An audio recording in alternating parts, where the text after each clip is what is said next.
Okay, hello and welcome. I hope everyone's doing well. I'm doing pretty good. Let's continue with Half-Life 2. How much more of this have we got?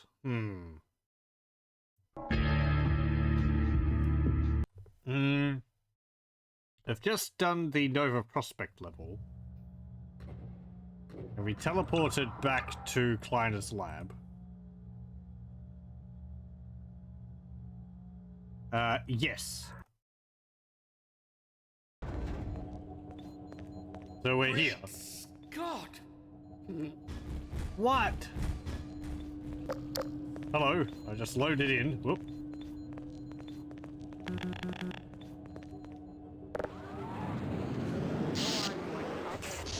Yeah, it still works.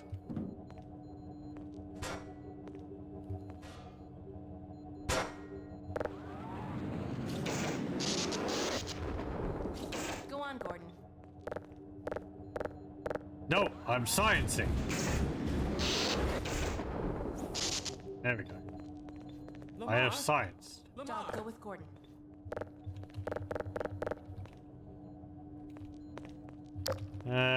Nothing else here. I got rid of the HEV, what's it called? Find Barney. HEV ports. Okay, I'll take your CRT though. Great God! Better hurry.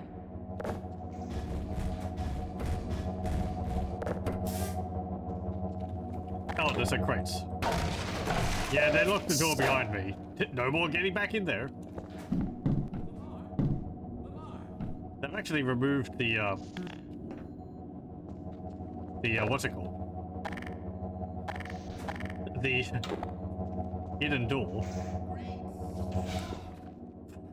What's his problem?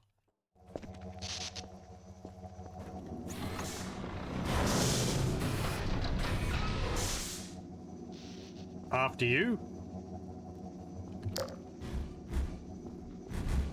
Oh, okay.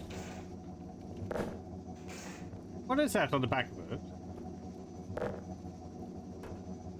There's an icon of a bird. Huh.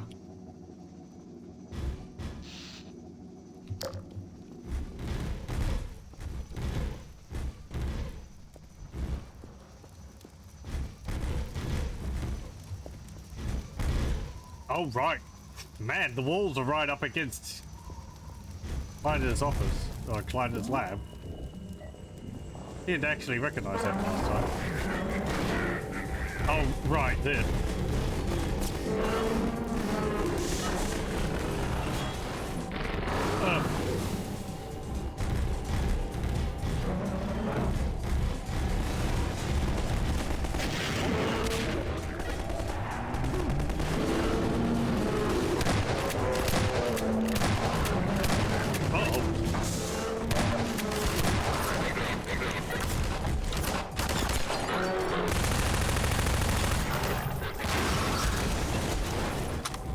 I didn't need to do anything.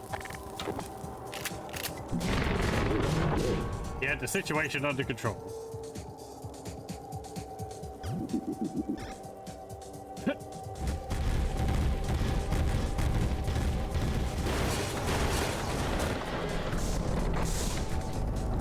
Oh yeah, and then after that,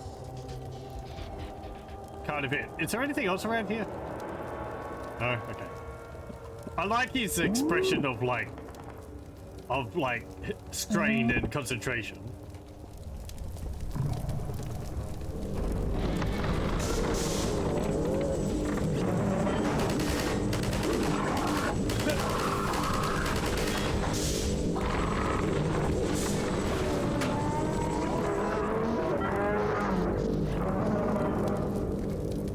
Bye.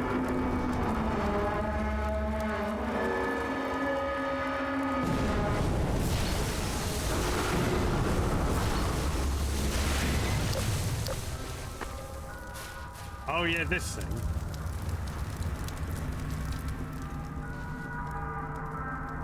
What's it mean? I just watched a video talking about the samples used in that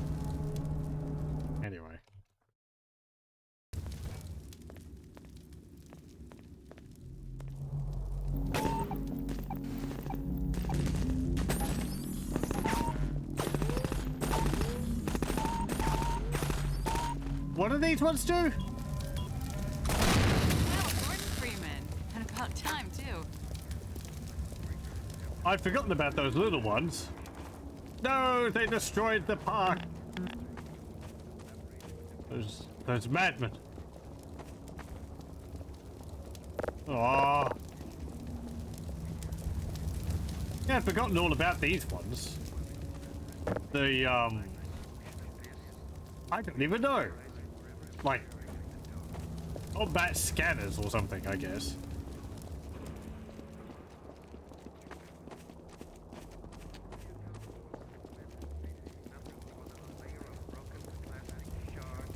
Thinly strewn across the fossil bed, sandwiched between the Burgess shale.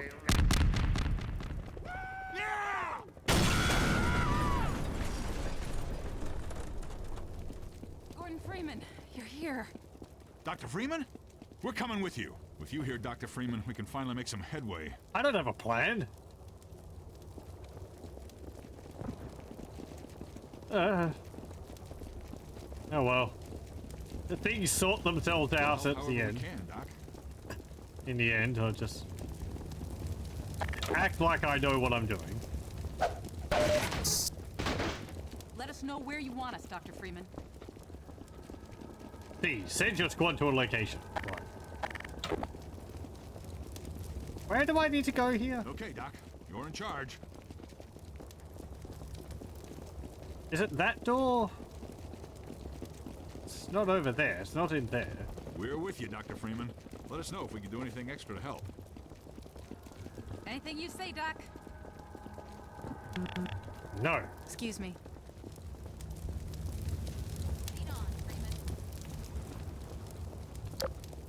Yeah, these textures on these bits could really do with some improvement. It's like bits of it which are shiny, bits of it which aren't. Textures are all stretched and blown out. Peace. Ah.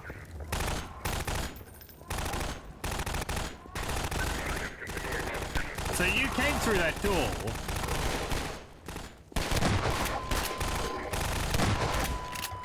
Maybe it opens when you have, so maybe it opens after a little bit, so you have a bit of a tutorial. Do we still have the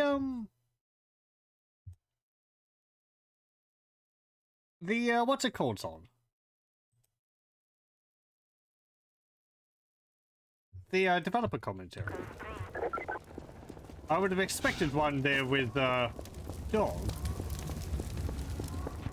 I did see some comments saying that it could break loading this chapter, but I loaded this chapter like properly. I didn't jump to this chapter. Just one moment, let me have a read. Okay, and I've restarted the recording. So I've managed to activate the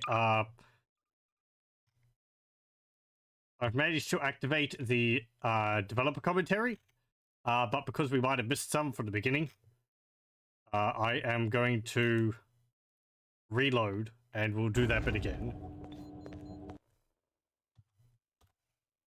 Come out, Lamar. Okay, I wonder if there's one in there.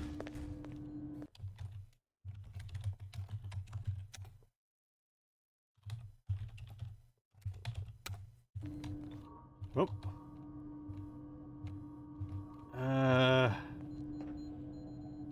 Doesn't look like it. Yeah, you get to see the environment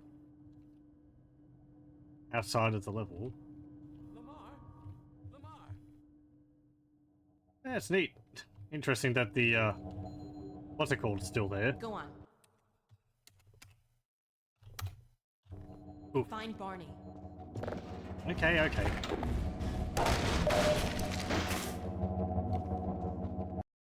Doesn't look like there's any developer commentary in that bit. There's one. Okay.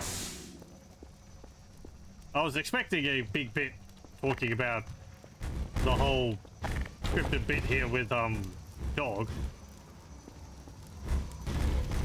we've seen it, so we'll activate this time. Dog combat. Dog is a really fun character, and we were always looking for ways to include him in combat alongside the player. However, getting the right scale of combat for him, meaning the appropriate environment, new enemy AI, and potentially even new enemies, quickly fell beyond the project's scope. To create a combat scenario that did justice to Dog and could stand up against the rest of the game, it almost felt like we'd be building a new game inside of the game. We knew he couldn't just run over to a soldier and throw a punch. He'd feel less impressive, without any sense of awe. He needed bigger threats to match his scale, along with interesting ways to interact with him. In the end, we chose to create a large choreographed scene, delivering on the cinematic goals for Dog in combat without incorporating extensive gameplay design. Yeah, this is really like the only moment you see of Dog, I think, just going to town and fighting. It's all scripted. And then of course he goes off, so...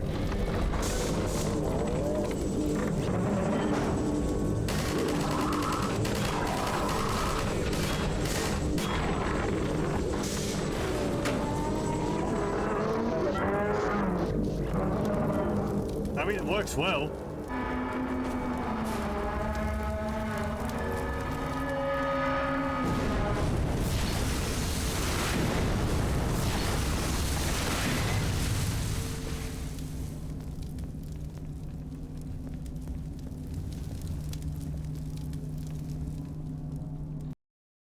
Okay.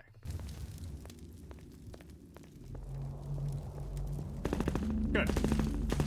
Damn commentary still here.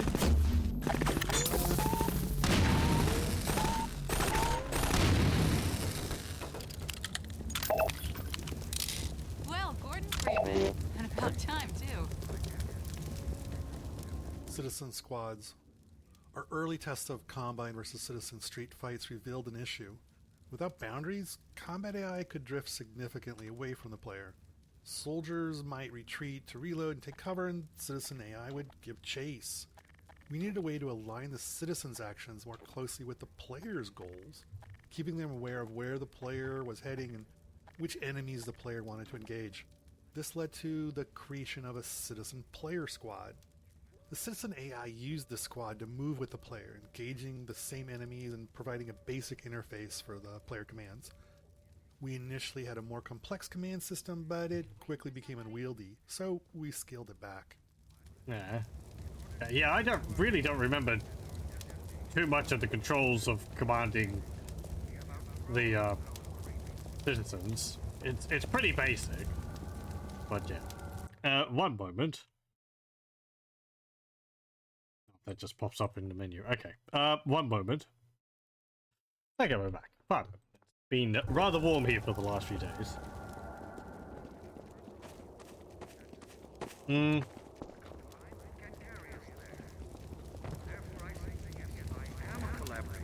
We must all collaborate willingly, eagerly.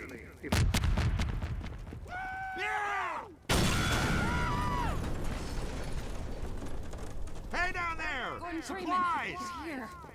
Dr. Freeman? Oh, all the way We're up there. coming with you. If you Look hear out Dr. Freeman, we below! can finally make some headway. Were they there last time? We'll help however we can, Doc.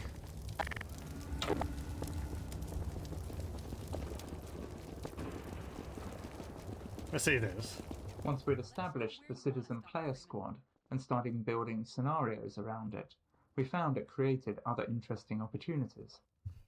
Playtesters began to care about specific squad members, so we added more to their design. Squad members would pick up better weapons if they found them, pass the player ammo when needed, and medics would heal the player as necessary. We also had to ensure the squad could keep up with the player, who often took unpredictable paths. Off-camera, the squad would cheat in various ways, regenerating health between fights, moving quickly to catch up, and even teleporting when necessary. Well, you know, makes sense. I'm glad that they do things like give you ammo and heal you, as well as teleporting. I don't remember ever having any major issues with the AI for the citizens. They're not massively smart, but they don't get in your way, which is good. Watch out for the hoppers! They're everywhere! You mean, oh yeah, these things.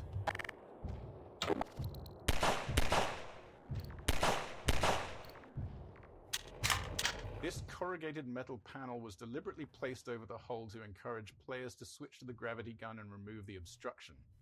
It's a bit of manipulation on our part because we found that training players on hopper mines worked much better if they immediately tried using the gravity gun on them, and the metal panel significantly increased the chance they'd have it ready. We placed multiple mines in the hole so players would have several opportunities to interact with them, increasing the chances they'd discover alternative ways of disposing of them. Furthermore, this is the first time we're doing training while the player has a whole squad of citizens with them, so we took advantage of that opportunity to include some dialogue lines concerning the hopper mines as well. It might be something which isn't working in this release of Half-Life 2, where some of the companion dialogue isn't working. Wow, that is a lot of them. I don't remember there being that many down there. Don't waste the hoppers, Dr. Freeman. We can use them against the Combine. Yeah, well, do you see all of them Get down those there? hoppers up without setting them off. You can plant them wherever you want them. Yeah, well, I'm getting rid of these ones because, you know...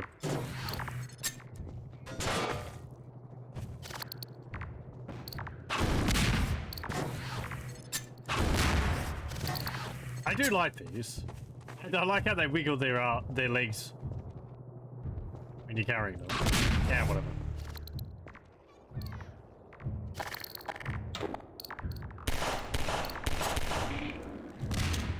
Beep beep. Again, I'd forgotten about the hopper mines.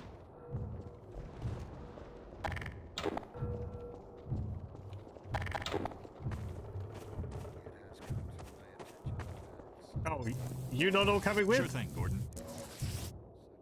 Yeah, whatever. Teleport, right? AI behaviors. One piece of AI technology we developed for Half-Life 2 was the behavior system. Behaviors were chunks of AI gameplay code that guided NPCs in specific situations. For example, we had a lead behavior that enabled an NPC to guide the player, and a follow behavior allowing an NPC to follow the player or another NPC. Behaviors worked alongside the NPC's base actions, so a medic squad mate using the follow behavior to keep up with the player would still know how to fire at enemies or dodge grenades or offer a med kit.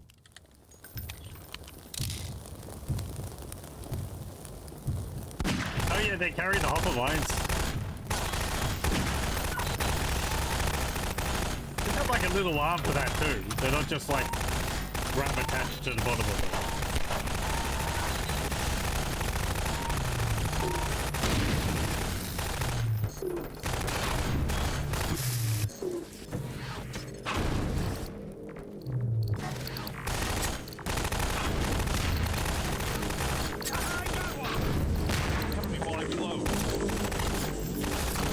Like that? I wonder how many Striders they have.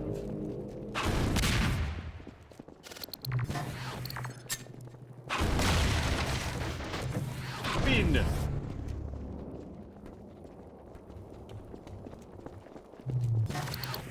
Watch out for the hoppers! They're everywhere!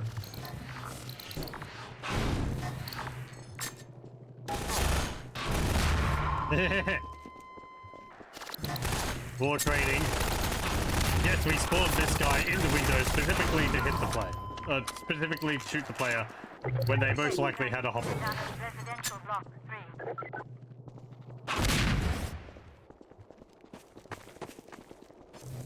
Cover me while I reload. I got one!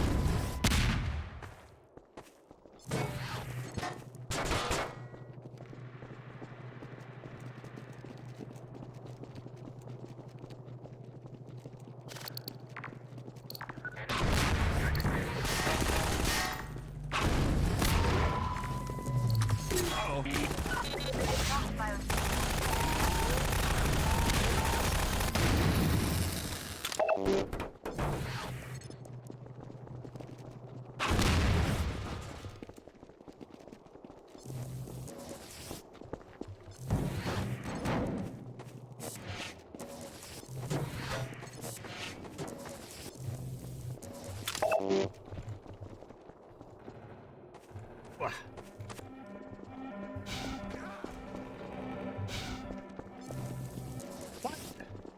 Pardon me.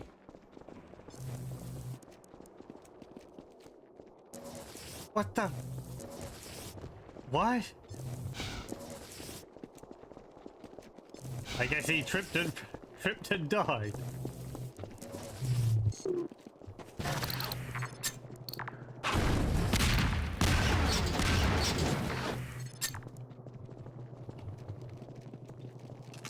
Annoying is my medic. Civil protection! Gotta reload. I'm hurt.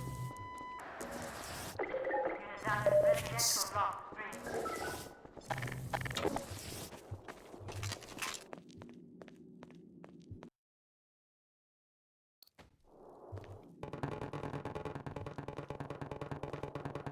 The heck's that noise?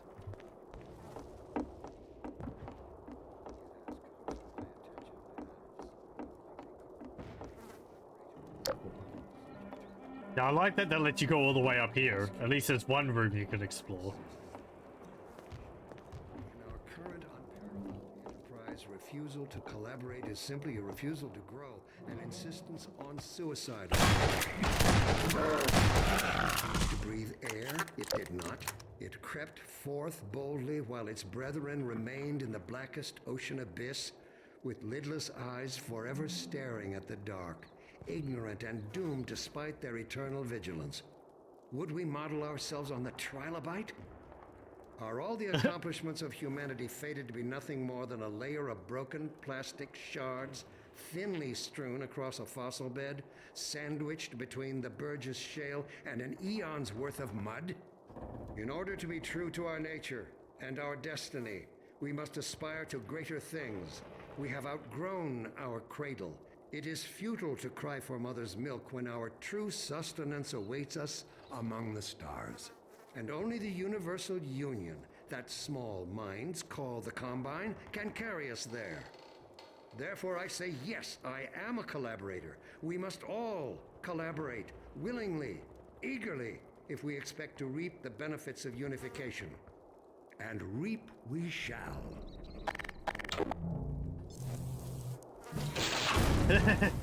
Man, he sure is a charmer.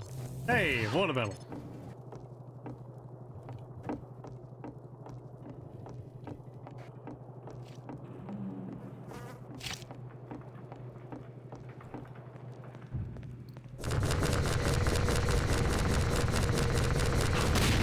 Oh! Fantastic.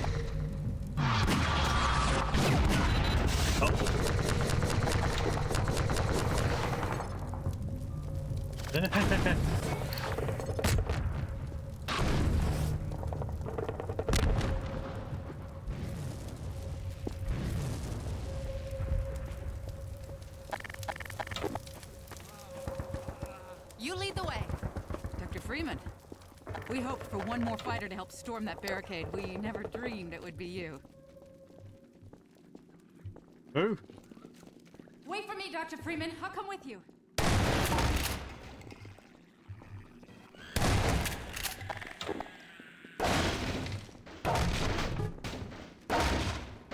Freeman's just like, I'm just so tired. My day just keeps getting worse.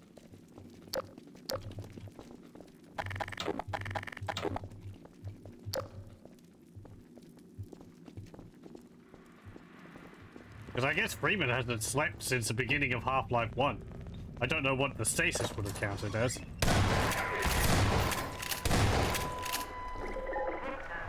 Maybe that was restful. Maybe it was just basically instantaneous to him. Sorry. I feel like, you know, as much as the G-Man is kind of is using Gordon, if he wanted Gordon to be doing these types of things, he wouldn't be like letting Gordon go in if he was, you know, feeling tired or whatever. Excuse me. I guess unless that made that Gordon would fight more effectively.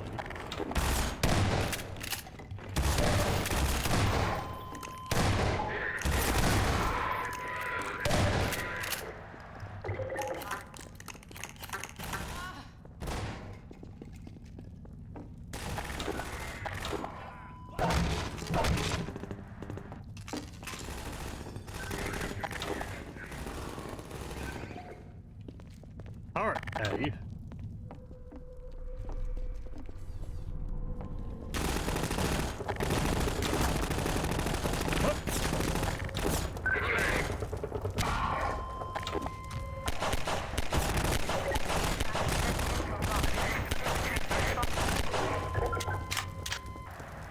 It's funny going from the military to the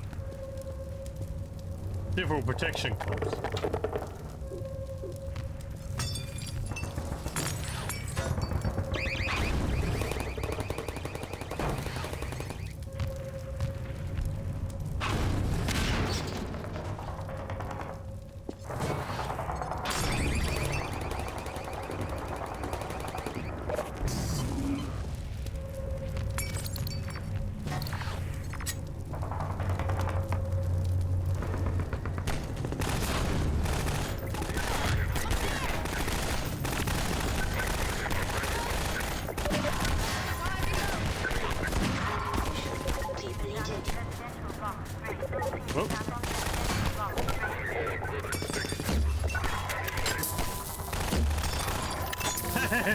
You poked your head up at the wrong time.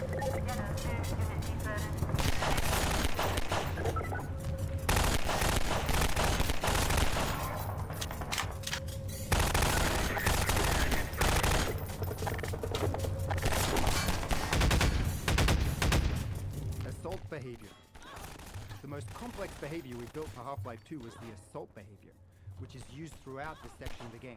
It allowed level designers to set up combat scenarios with Combine soldiers and citizens, establishing battle lines between them and controlling how those battles played out based on the player's actions. NPCs involved in an assault would try to find smart firing positions and use cover based on the battle line's location.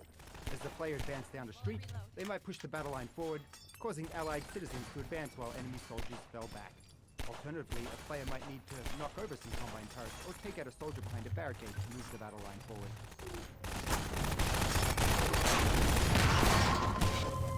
Yeah, it's one of the things which you really don't see much.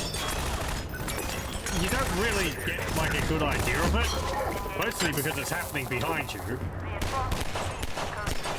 Fantastic. It's easier to see from above too, but.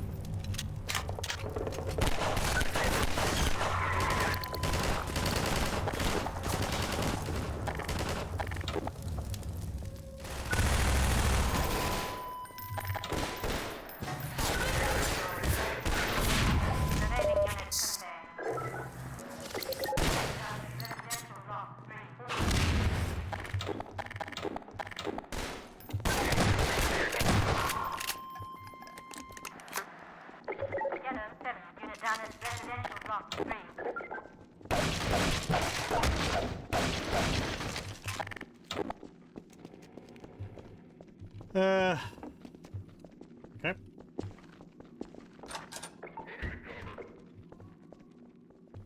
Well, that's just where we were. I guess that's to help the citizens get through.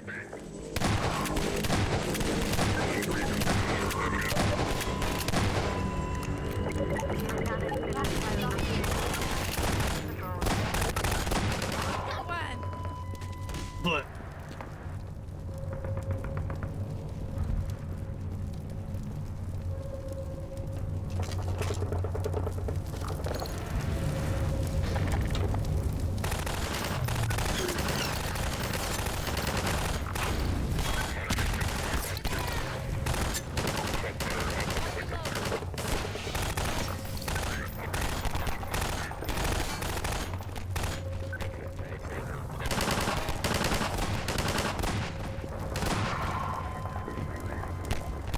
Whatever you say.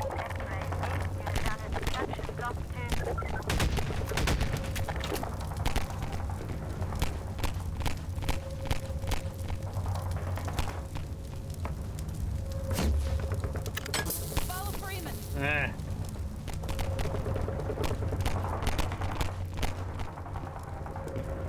Oh, there's one dude.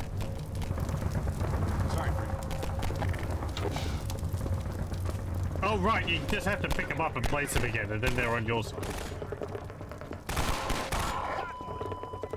You're waiting for me to come over here before you shot me. Remaining units contained.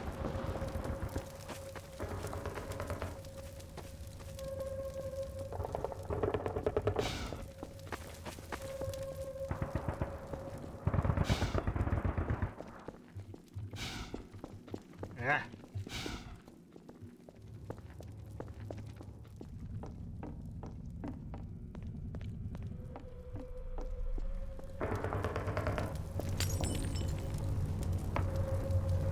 Hey, it's Freeman! You're not leaving without me.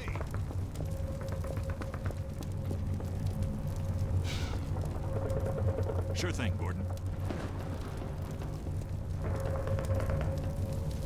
Ah, damn it.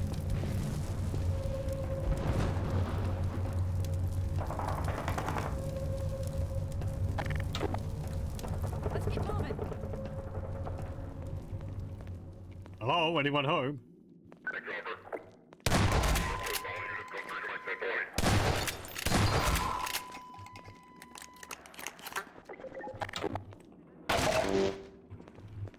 Sorry, Freeman. Excuse me.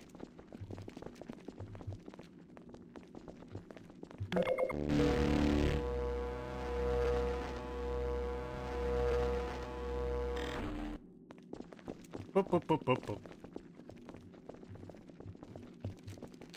Upstairs? Nope. Take Ow. this medkit. Thank you. Sorry, Doc.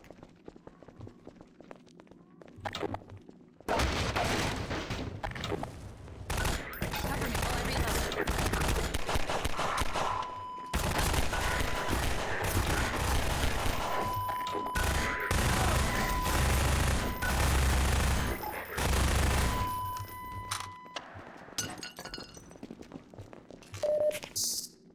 I wonder if the HEV suit helps with its, like, recoil.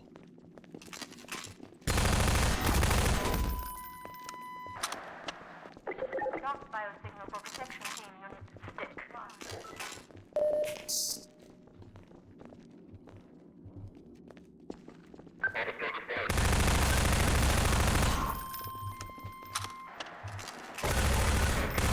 Damage production block 2.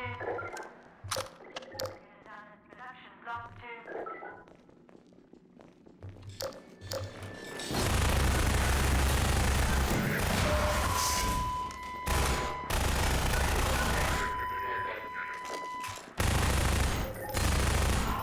Service.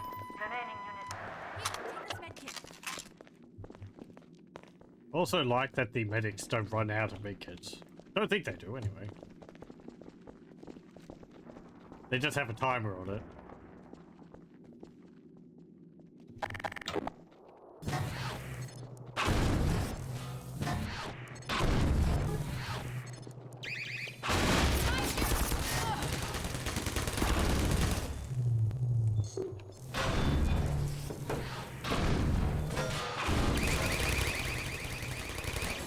So sneaky.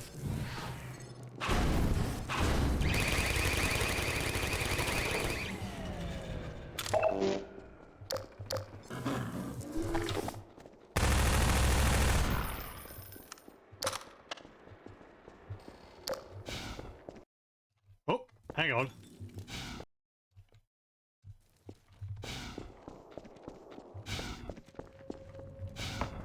So where's this?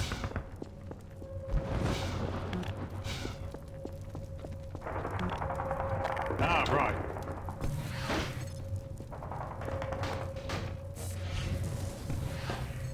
Some more supplies.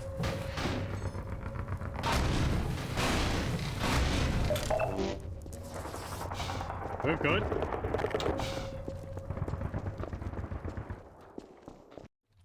Okay. Excuse me. Do I need to activate the, No, there we go. There's another one. Okay.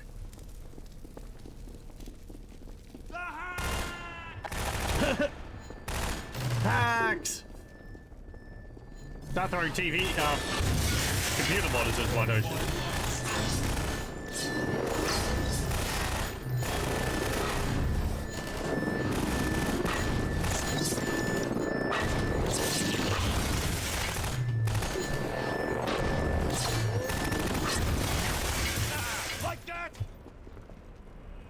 Cities. One of the trickier challenges in this section was figuring out how to give the player the sense of being in a sprawling city. when our performance budgets wouldn't allow us to render anything like one. This led us to focusing on tightly packed tenements, underground garages, subway tunnels, culverts, and the like. All places that are in cities, but generally prevent being able to see the horizon.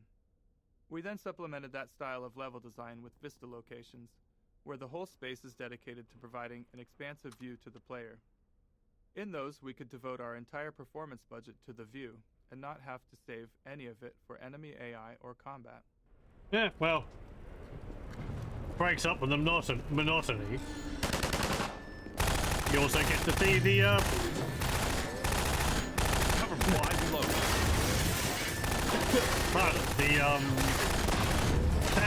the Citadel getting closer.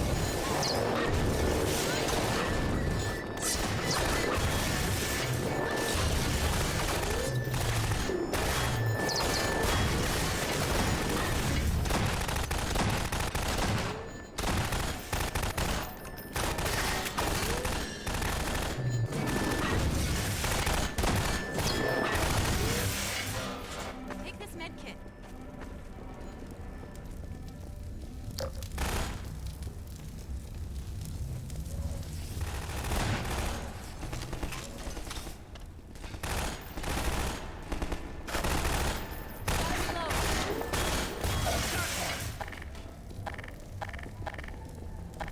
Finally.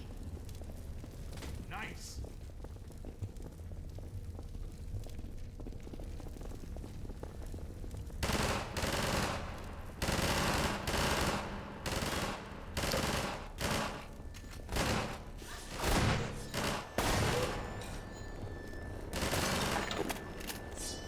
I wonder if these just keep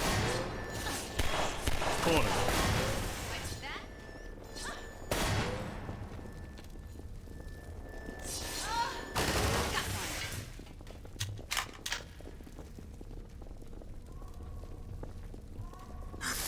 Ow. Oh, right.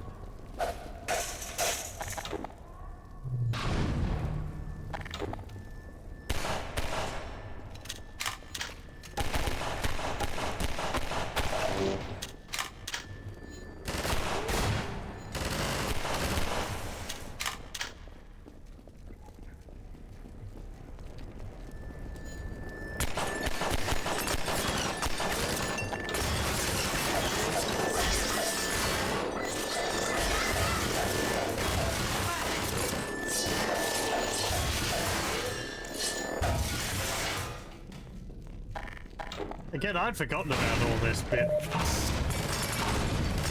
I think my memory basically just went Nova Prospect,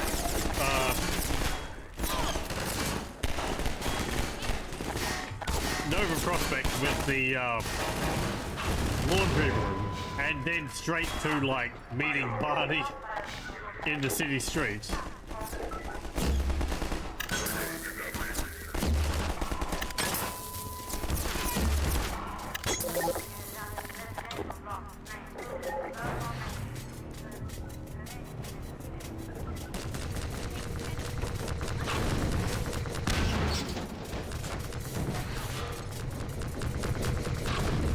Go away. Yeah.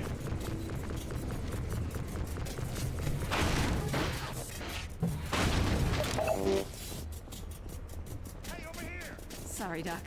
No one behind us, is there? No. Gordon Freeman? It is you! Give me a minute. I'm gonna plant some charges and blow this open. Yeah, have a big kid. Here come the hackers. Behind you!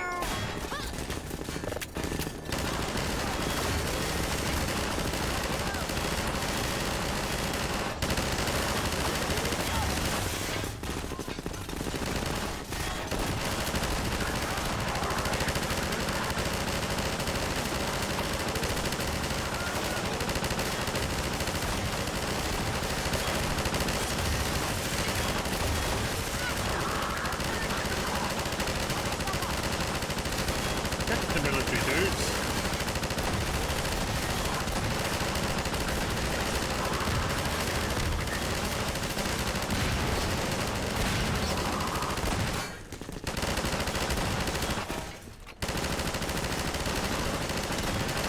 infinite ammo. I will use all the ammo.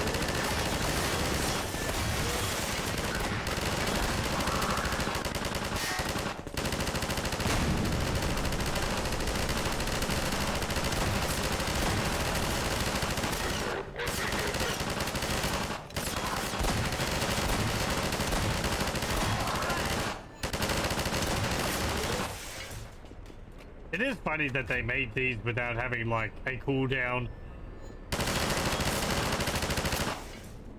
or recharging ammo. I don't mind it. I liked it. It's cathartic to just have infinite ammo.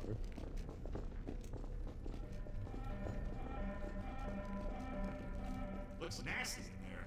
Good thing you got that suit. Oh, right. Yeah, there's like... That door's locked from the other side, Dr. Freeman. Maybe you can find a way around. Yeah, okay.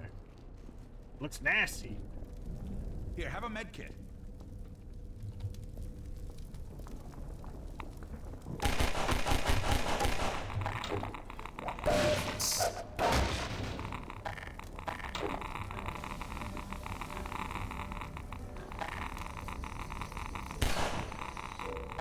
I do wish they had more voices for the, Ow.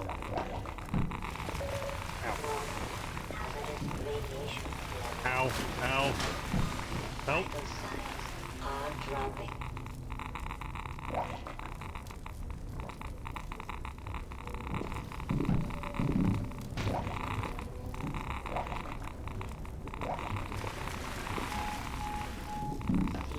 I just panicked.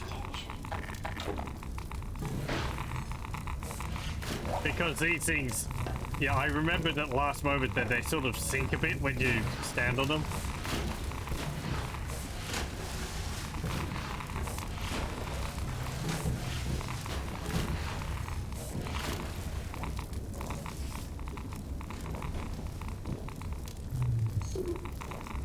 I think it's sitting up against something.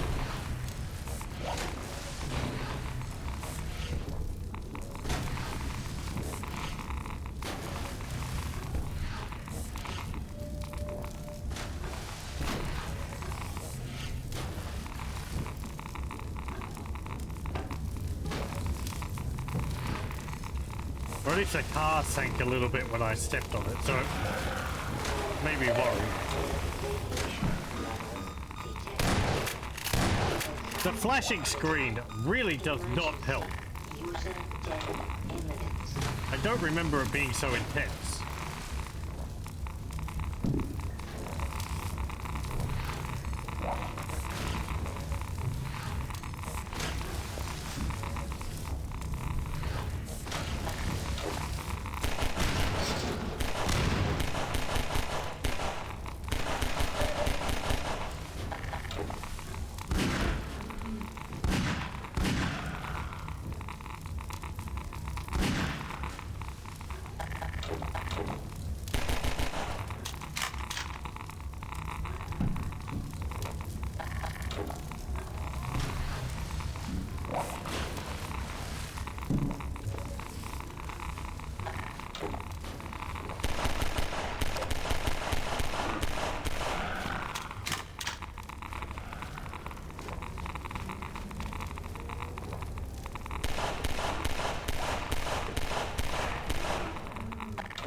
Oh, we're saving.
I can't see.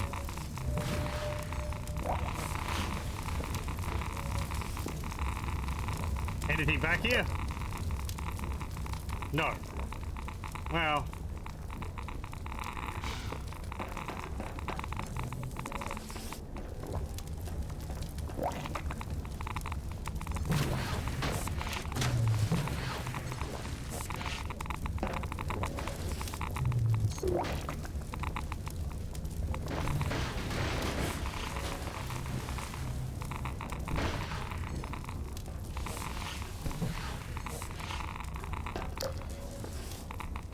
There is something up there.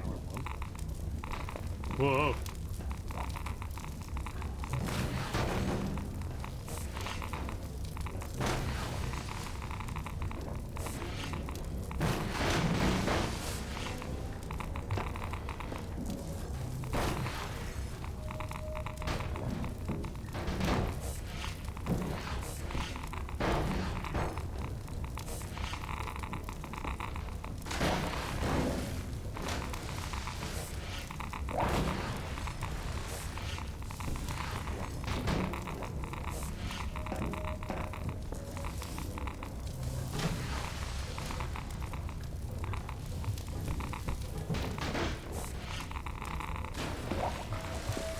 Oh, there we go.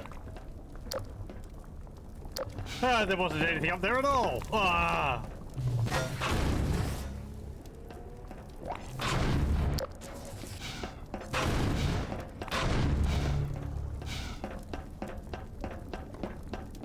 I thought there was like a med kit at the back.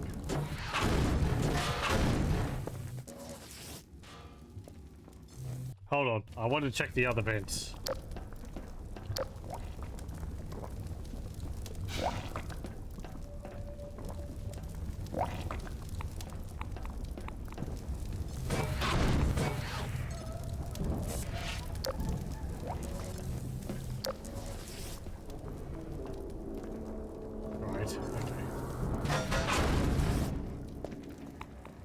Yeah, it's just 4 vents which all lead to the same area.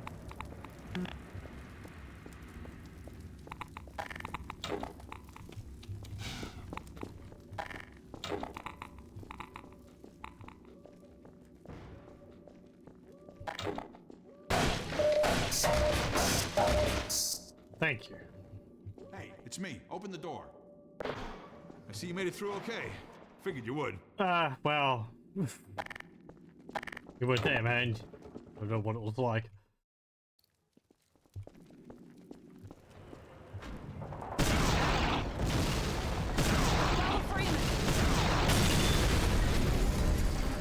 Hey, everybody, follow Freeman.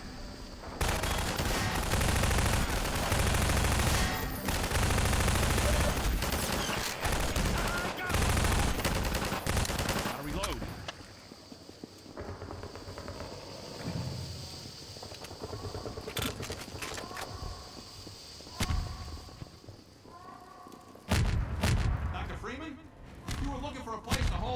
Safe here anymore. They're shelling the hell out of us. Keep moving, Dr. Freeman. I'll send word you're coming. I hope there wasn't developer commentary meant for that previous room.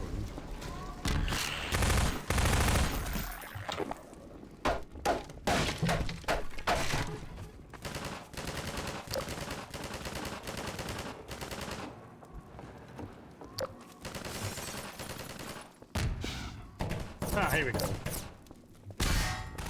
We used a lot of small tricks and built various features to give players the impression of a city at war, with much of the work aimed at providing glimpses of skirmishes or the sounds of distant fighting. Look targets help make something happen every time a player looked through a window, while tools like tracer markers allow designers to create fake tracer fire between 2 points. Paired with audio tools, this made it seem like 2 groups of enemies were exchanging fire without the need to run any AI.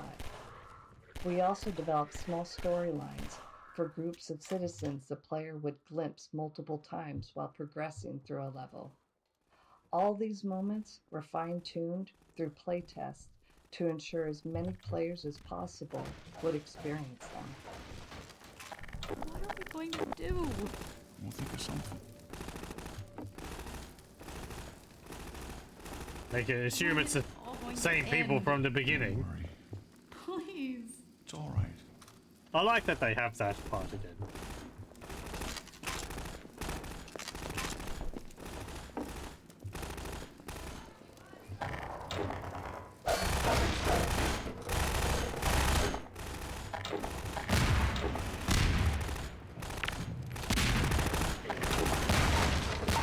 Well, Come on! It's me.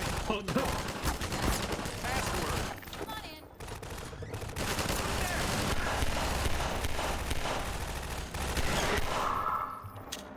You better reload.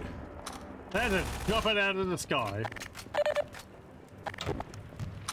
This'll do nicely.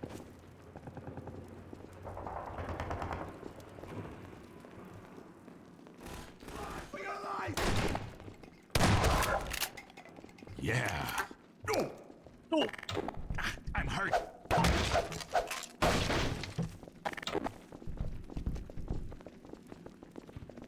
Pardon me. Excuse me, coming through. Out of the way.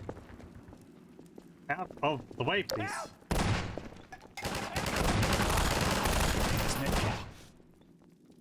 Wait for me, Freeman. I'll come with you. Watch out! Here, have a med kit. I Cover don't me think a while I med reload. kit's gonna help him. I'm hurt.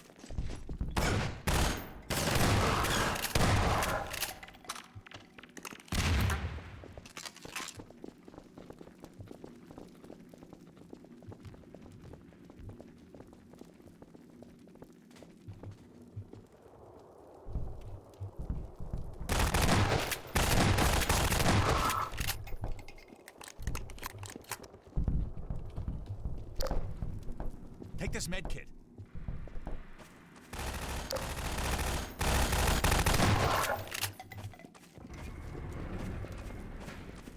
Okay, come across.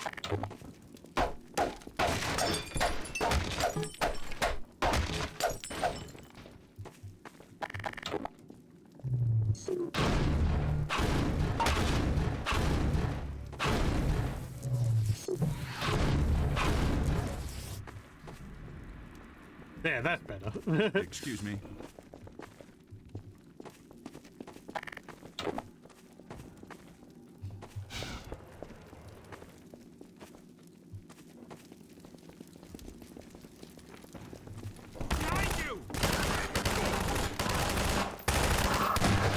Where does Zoganek did he come from? Oh, well.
Gonna be something behind the boxes?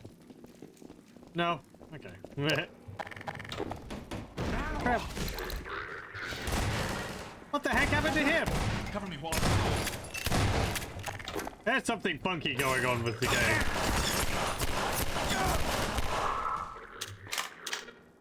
I wonder if it's something to do with like the frame rate, but surely they wouldn't have had things like that tied to the frame.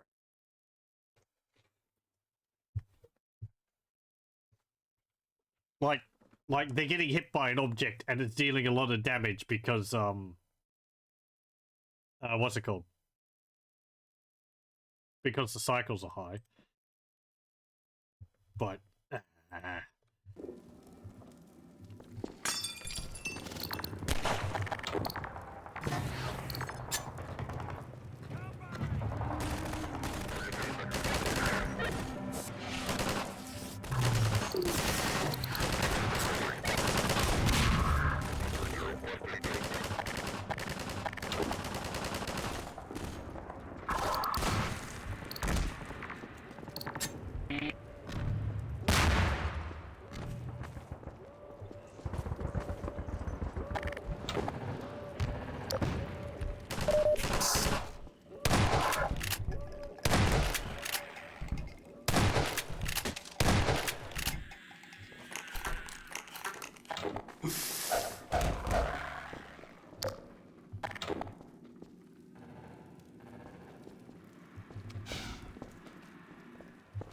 hello. Hey, it's Freeman. You're not leaving without me.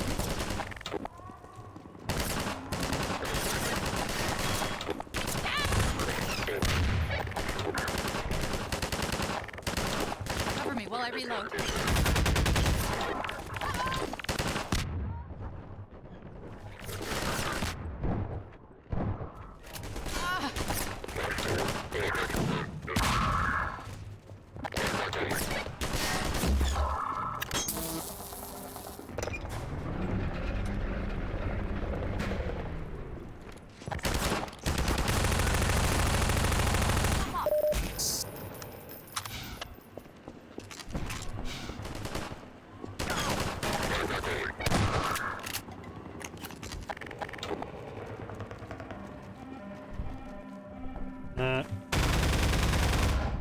Bye.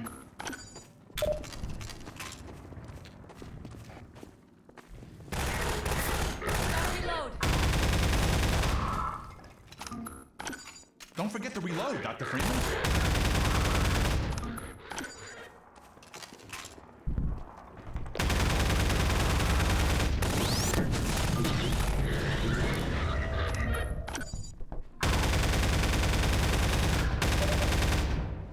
I wonder if the all-fire of that actually homes in on enemies, like does it redirect its ricochet to hit people? Sorry, Doc.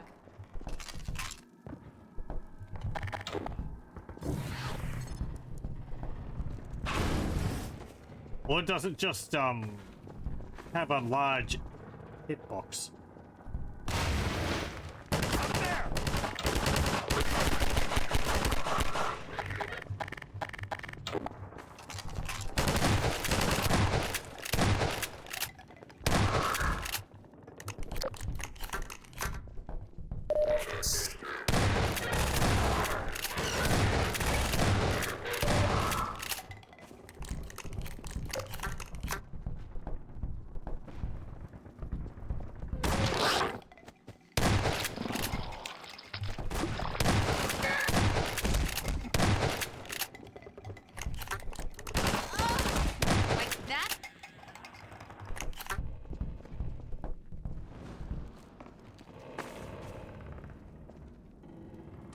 Ugh.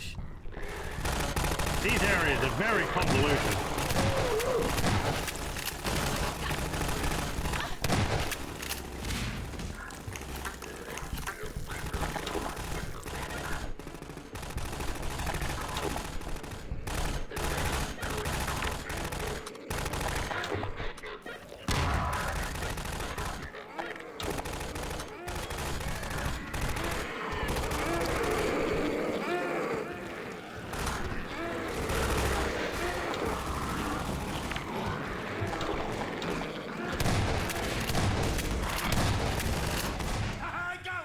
Reload, Dr. Freeman.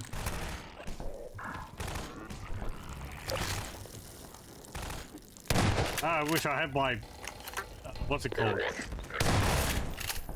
Outline. Do you use the bug bait after Nova Prospect? I don't actually know. I don't think so, because you're not near the coastline anymore.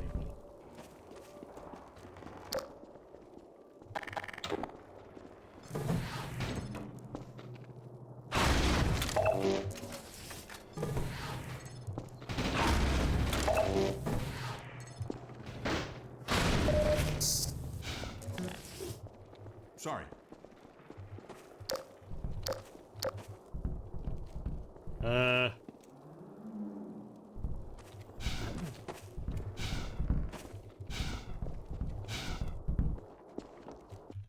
Okay.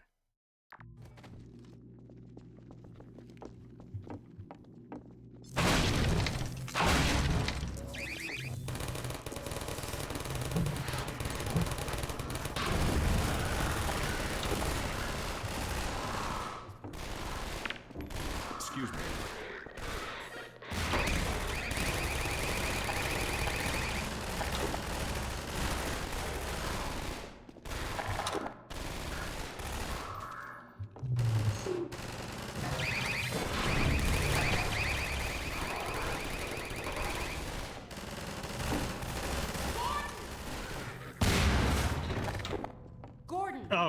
Hello. I had a feeling I'd find you here. In a room I've got full of Dr. Fire blood. in a safe spot. Now we can join up with Barney. There's a command center downstairs. I'm hoping to find information about generator locations. You see in this room? Ready? Let's go. Man. You know, of all the things which I like, of all the games you see in like the mid 2000s, which get called out for gore, Half-Life 2 certainly had its moments. I mean, it's not really like from people, but you know, they leave blood splats as well. But yeesh. Pardon me.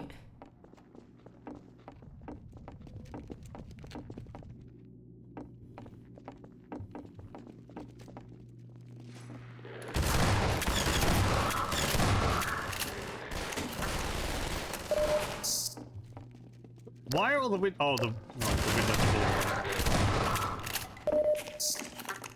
I guess it's like having night fighting without actually having it being night.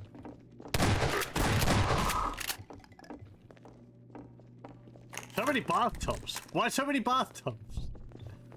Communal bathtub area?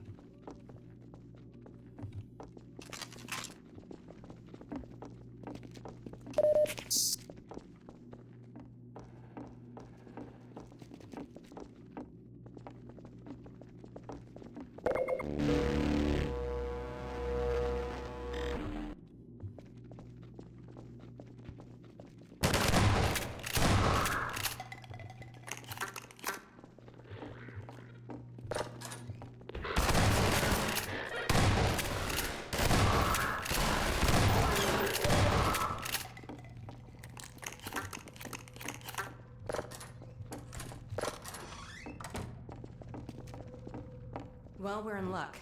There's a generator in the square outside. We're trying to disable as many as we can to loosen the Combine's grip on this sector. It'll take me a few minutes to expose the core, then I'll need you to hit it with a burst from the gravity gun. In the meantime, watch my back. I like the lighting in these areas. The sort of cool blue light. Works well. Fantastic. Let's go.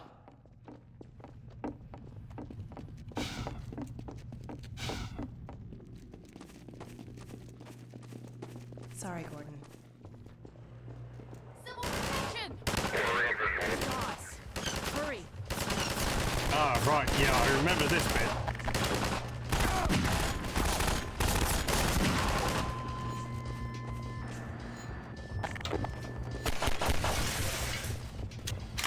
This shouldn't take too long. As soon as the generator's down, I'll open that gate and we can get out of here. It's a standard panel. Come on, come on.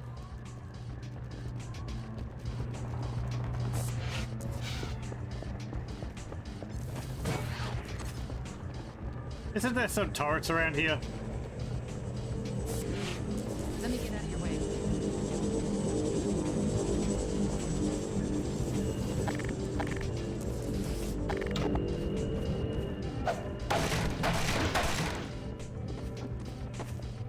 Maybe not. Get parked. Wide load.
Yeah, it's not.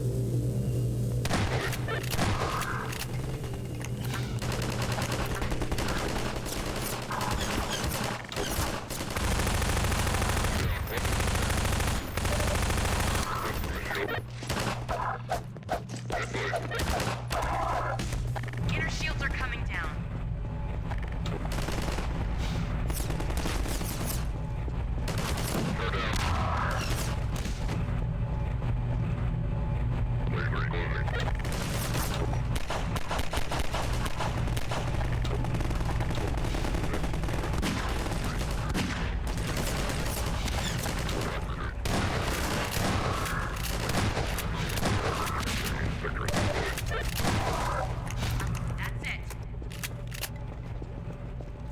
There we go.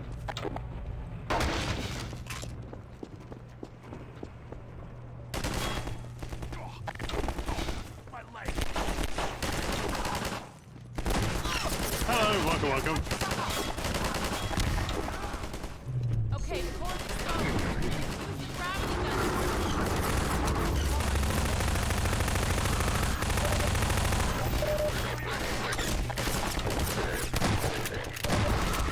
Triangle Plaza.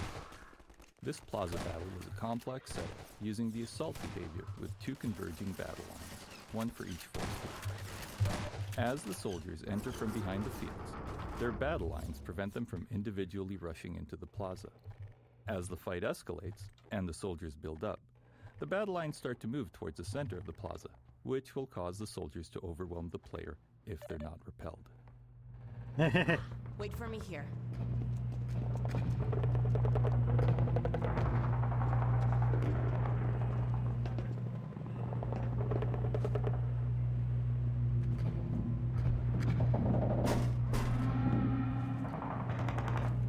You like the pain bits of my message, look.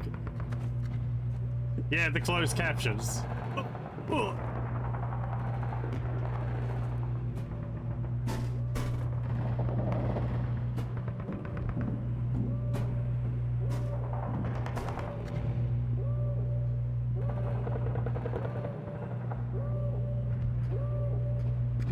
Hey! Looks like we might be able to get through down there. Let's head that way. Ah, no!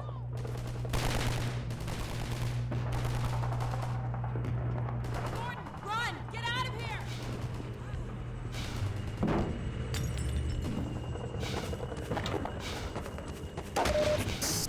Okie dokie. I lost health back at the thingy, but oh well.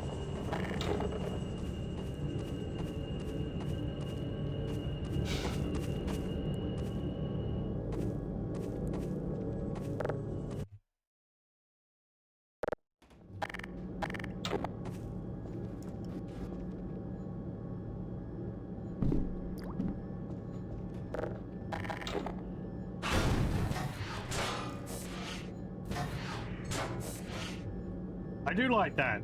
That's a simple little puzzle. Lift up the bar.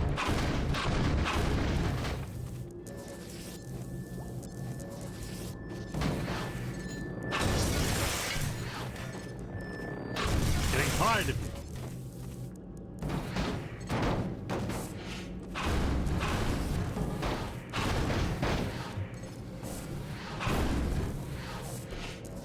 Manhack tunnels. When developing the AI behavior for an NPC, we found it useful for the AI programmer to have a test map in which to experiment. That map would often evolve into an environment specifically designed to showcase the NPC's unique capabilities. Later, when the AI was ready for use by level designers, the test map served as a valuable point of reference. Without it, designers could accidentally build scenarios that made an otherwise interesting AI less engaging. In some cases, we were able to incorporate these test maps directly into the game. This small section, for instance, started as the tunnels used to develop the Manhack's AI.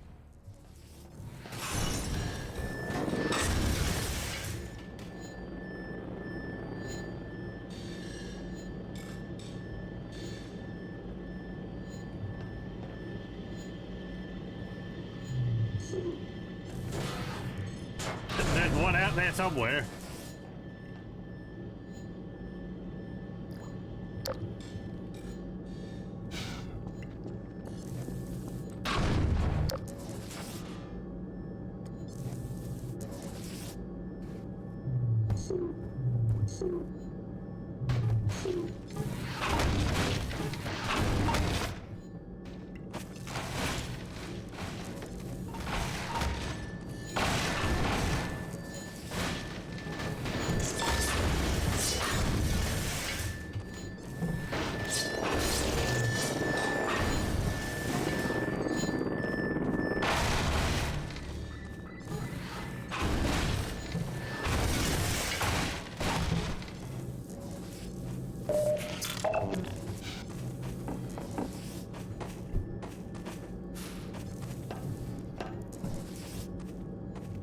Ah, yes. This bit.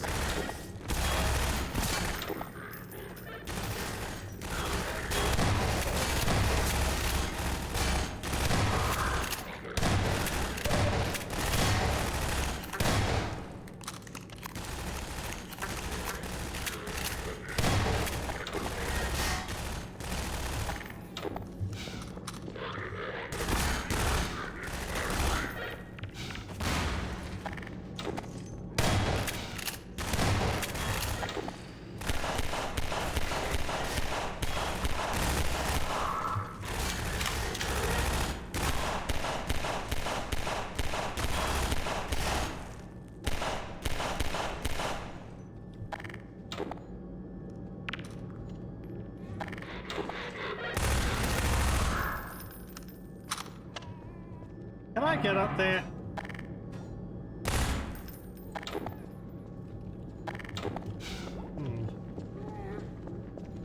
I mean, I have these boxes.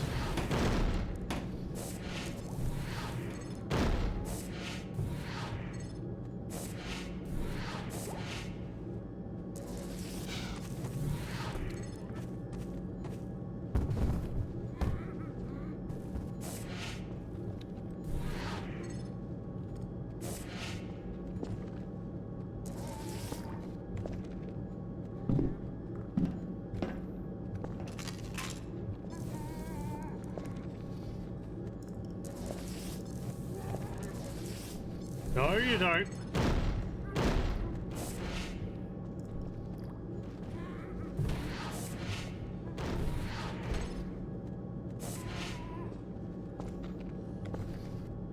As much as stacking things and and all that is part of some puzzles in Half-Life 2, it is still kind of a pain to do it just because they spin around so much.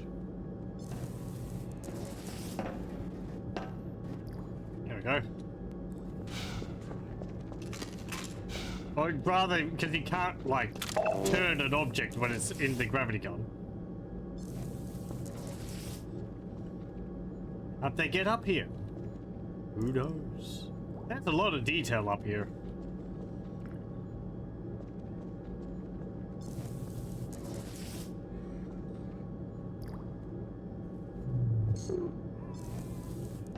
And also because of the general, wonkiness of standing on a physics object in Source.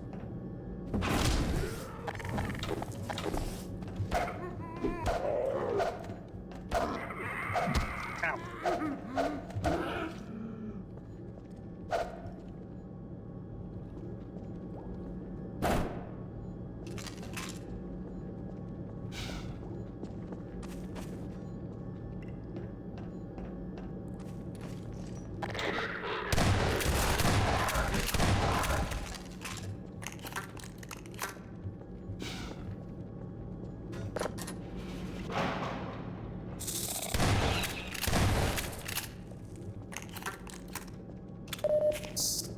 You see how those were placed.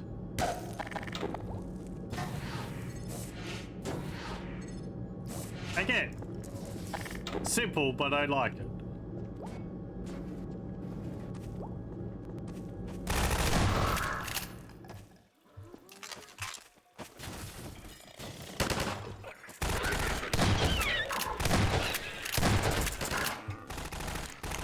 Oh no, he got caught by a particle.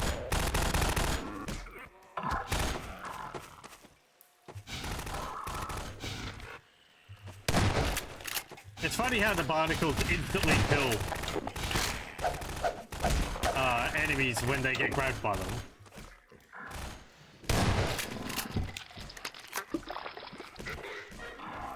He just ate the entire Combine soldier. What a gut.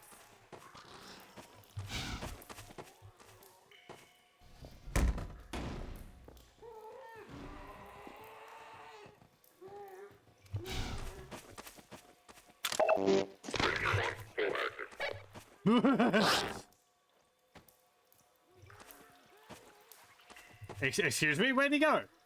You didn't want him? You were a fool, perhaps.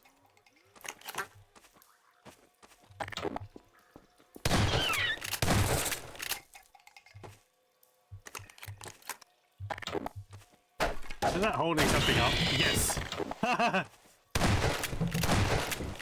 Oh, they all died. Very good. A little spooky jump scare. Oh, right, you're still eating. Just spitting out all the bones.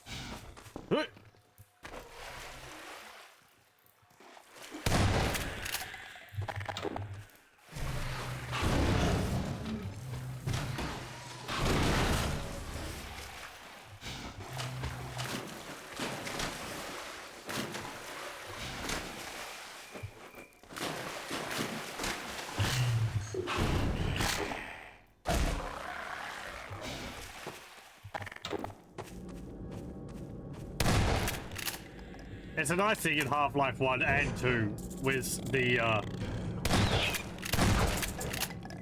some of the alien life forms in them that they sort of, they act like just, like animals would, right?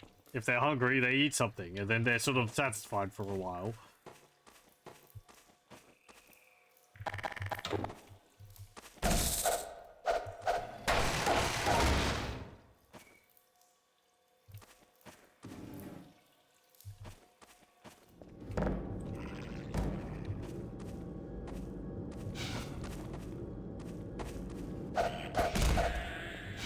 So you don't get as much of the sort of Zen life forms in Half-Life 2. Like, there's the head crabs, and I guess kind of the ant lions and the barnacles.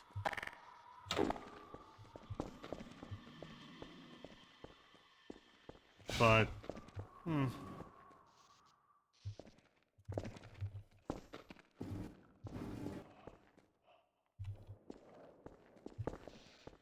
Half-Life Alyx has some great areas where it's just like completely taken over by alien biomass.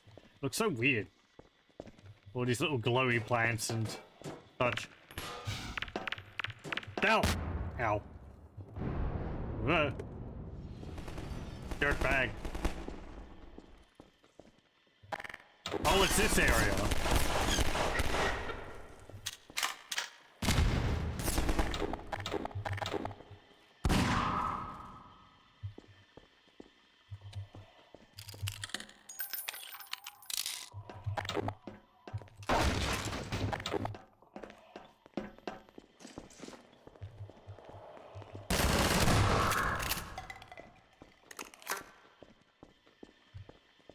Right, I need to move this.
hello, welcome.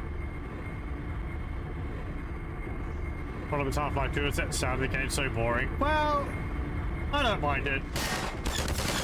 It builds up the atmosphere and shows you what the situation's like.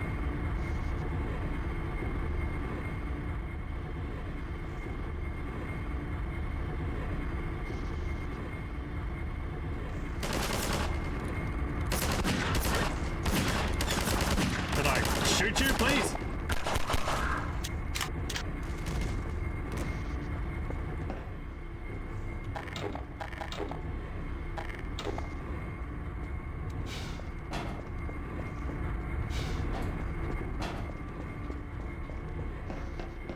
Is there anything else around here?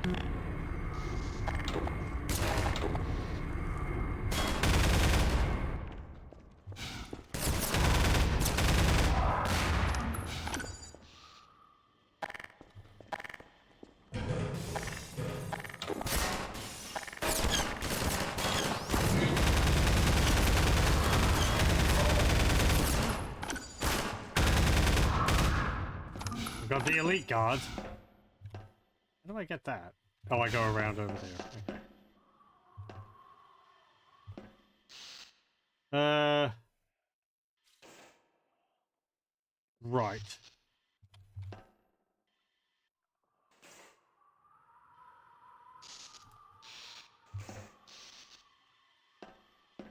Does that have a switch on it? I think I need to pull a lever to make it move back. No? Okay. Yes, we can just use a barrel.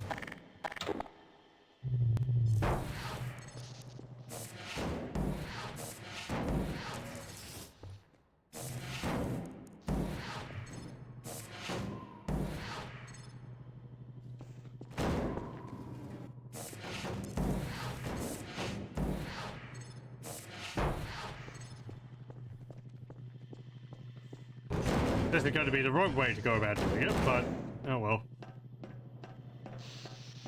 Come up with your own solutions, right?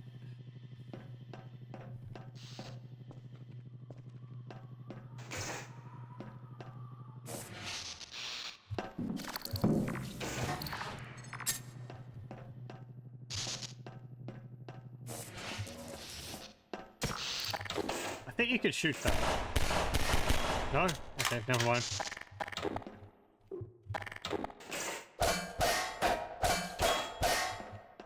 Never mind.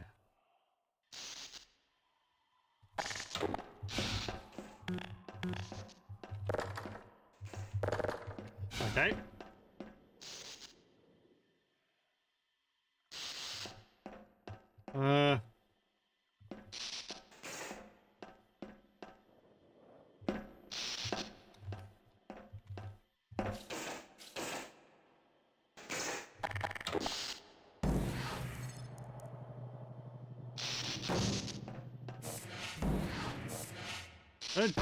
Don't have commentary in here either. Well, I can't jump up there.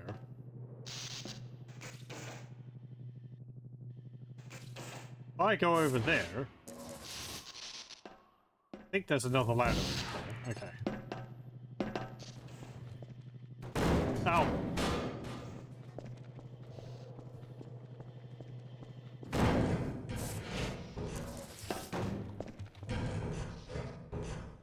Am I missing a ladder here or something?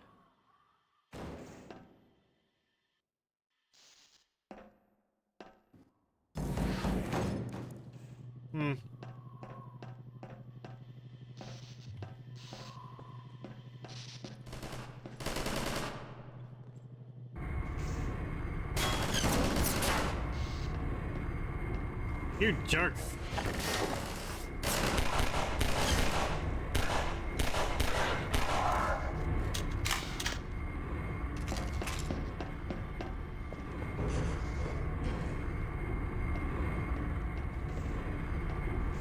Maybe I could have shot the switch or something, right?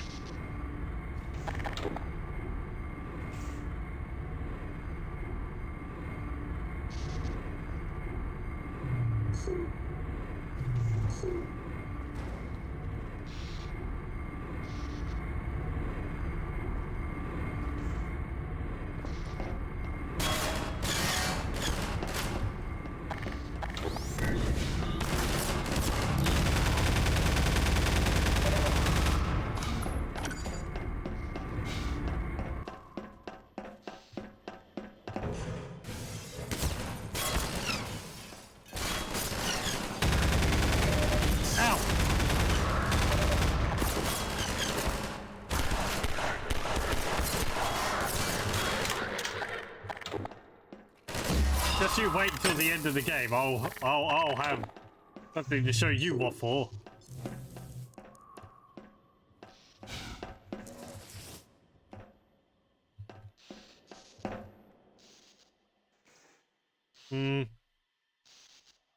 Right, and then I guess I just go back down because I blew open the door. Yeah. Weird section. Like, it starts off fine, and then it's just sort of ambles off.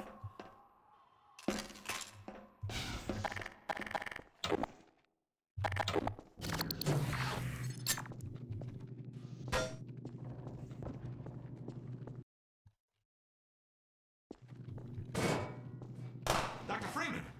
Barney said you were on the way. We got split up by snipers, and he's pinned down in a warehouse up ahead. Go ahead. He's relying on you. Move. You lead the way! Thank you. Sniper Streets. These sniper-filled streets are where we developed both the enemy and the core of the experience we hoped players would have. We knew we wanted the sniper to shoot things near the player, so we first focused on finding a variety of interesting targets for them to hit. We found it worked well if we used the player's view as a factor in selecting objects. The sniper's always-on laser sight meant that players had a constant indicator of the sniper's attention, so having it drift to a target that the player was looking at felt really responsive and provided great moments of tension. Wait for me!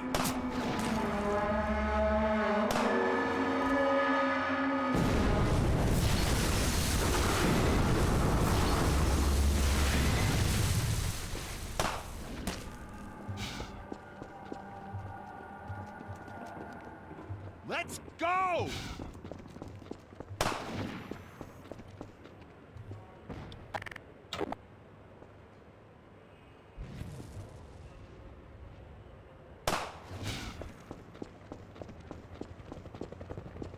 Sniper Streets 2. Bullets in Half-Life 2 don't actually follow a flight path. They arrive at their target instantly. But for the sniper, with its slow rate of fire and the player's close attention to every shot, we wanted to simulate bullet travel. This approach also worked better with laser sight, where the sight flicks off and the bullet lands shortly after, depending on the distance to the sniper. However, this change introduced a new issue. We didn't want players to just sprint down the streets to evade shots, so the sniper had to lead a moving target, predicting where the bullet should hit. Predicting the player's future position was tricky, as players can change direction much faster than would be possible in the real world. So we added extra checks to catch behaviors like players quickly tapping left and right as they went. He's going for a cache of grenades, but I doubt he can get one now. Sniper Streets 3. One feature we tried in these streets was suppression fire. Many players hunker down at the end of the street, would fire a burst at the sniper's window to see if it had any effect. So we experimented with making the laser sight flicker off briefly, giving players a moment to relocate. But after a number of playtests, we encountered two issues. First, it disrupted the tense move and hide gameplay we aimed to create with a sniper. Sprinting while firing wasn't much different from other actions we asked of the players in City 17. The second, more subtle issue was that players who discovered suppression fire first assumed it was required and would burn through ammo fast. If they ran out halfway through, they'd often give up, thinking they'd failed. If they made it, they'd frequently be left with no ammo. On the other hand, players who completed the scenario by stealth used almost no ammo at all. This resource gap between approaches made it near impossible to balance ammo for the sections that followed, so it didn't make it into the final game. Okay. Help me! Where?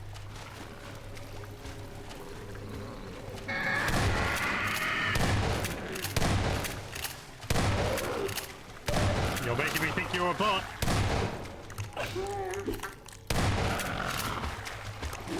Nope.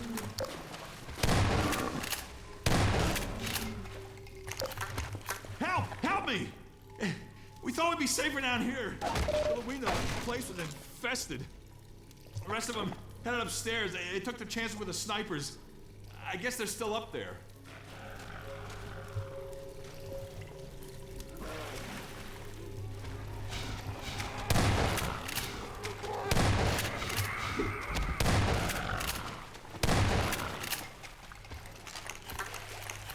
don't have a big kit for you, but oh well.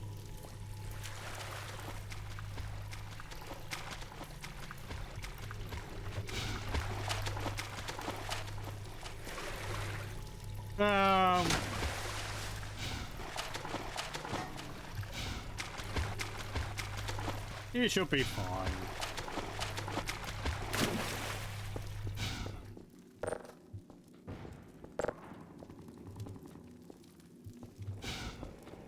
Now let's just back up there.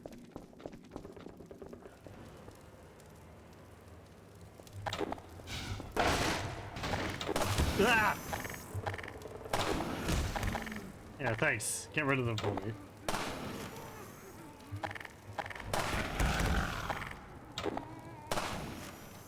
Yeah, there could be better shots.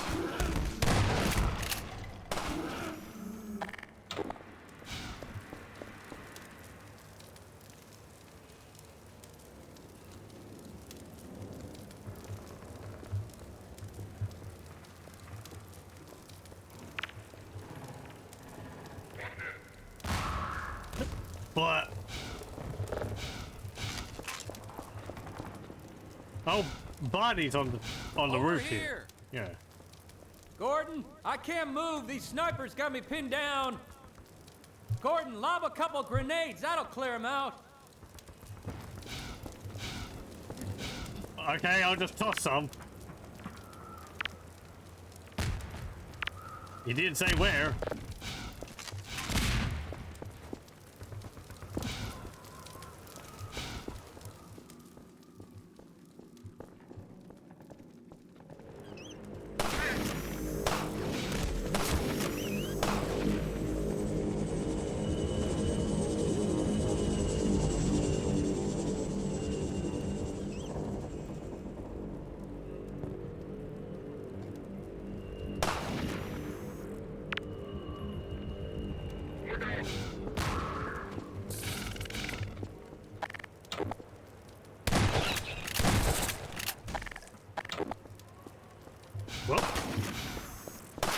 Gordon, take out these snipers, would you? Yeah, I'm doing it. Gordon, grenades! All right, thanks, Gordon. Now let's clear out of here. Don't test me, Barney. We've been having the longest sex.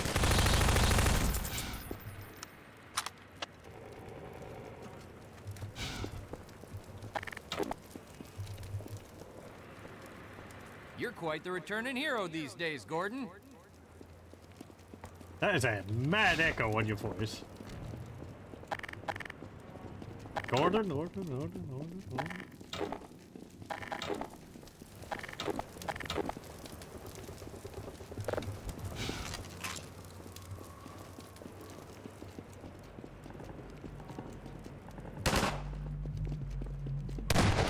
Let's get this gate. My civil protection status still gives me limited clearance. You here catch us now? That damn thing haunts me.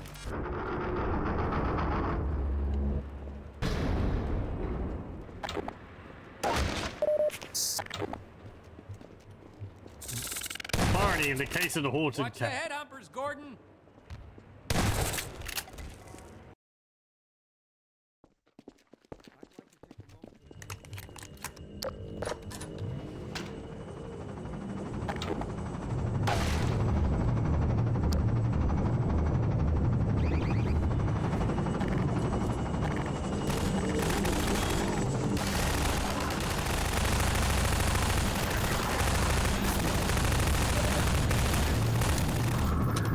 Oh, hello.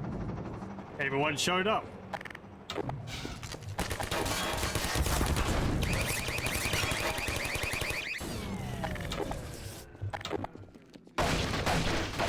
There's an old building up ahead, a bank or a museum or something like that.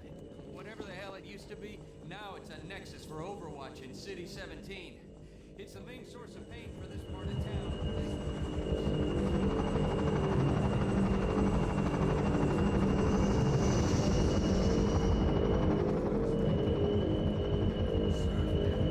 There it is, the Overwatch Nexus. Looks like they're mobilizing big time. You can sort of see the gate from here. I'll show you when we get to street level. That, We'll I have to think. get in that building to open the gate. Even then, the suppression device will, suppress anyone coming through unless we shut it down. Then let's go! I think that's that. It's like it's a mortar.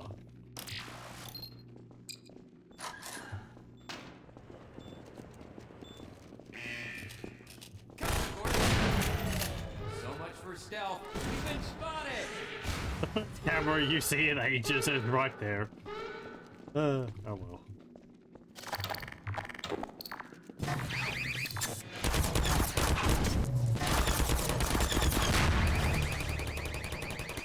Here, patch yourself up. There's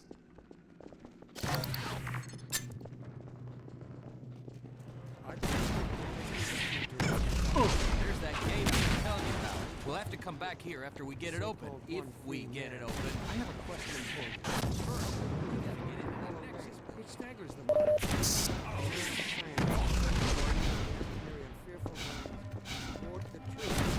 Choosing instead to march on a path of ignorance and decay. Make no mistake. Let me get out of your way.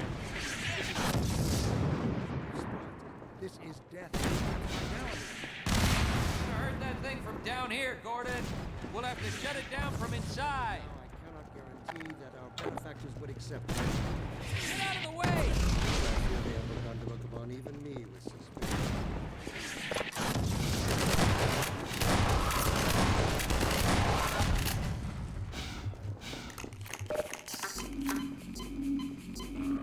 Do you feel suppressed yet? One for me. Yeah.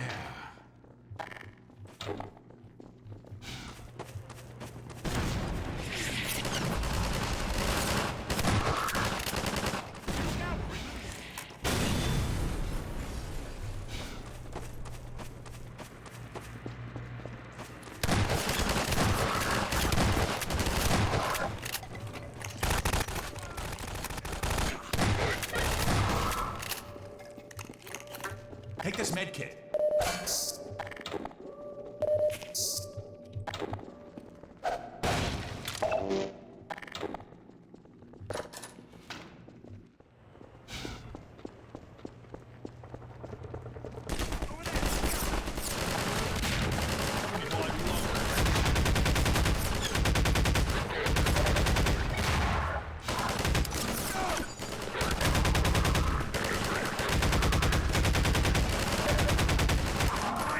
I'd like to address you directly, Dr. Freeman.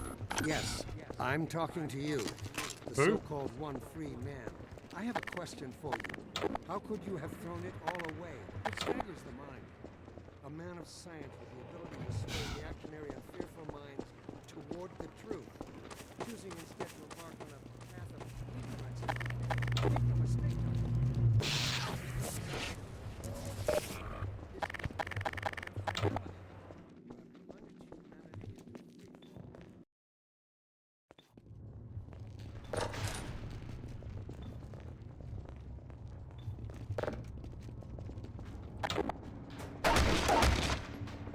Let me get out of your way.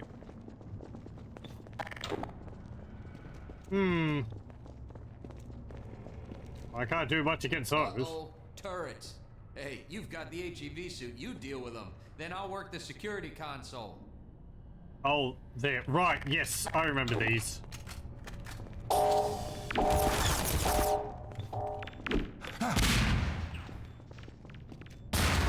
Yeah, you have to roll grenades Open into this them. up.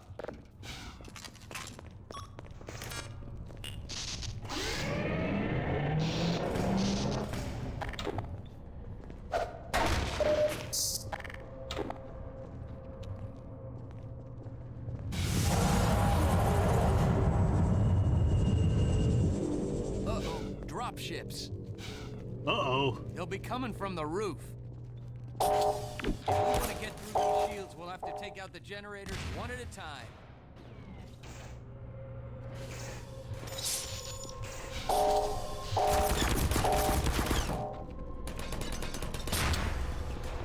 Oh, my leg! Take this med kit.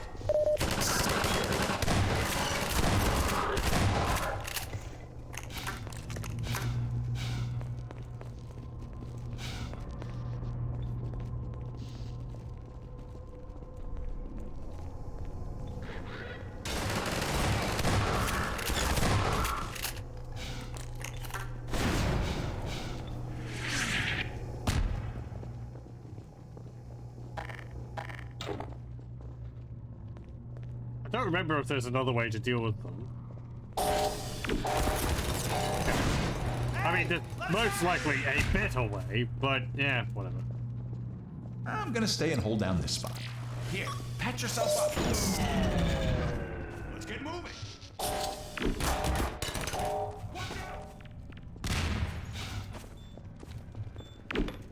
Take this med kit. Here, have a med kit. Yeah, it's kind of annoying because I think you have to get the mine, you have to get the grenade inside the little sorry, pit which they're in.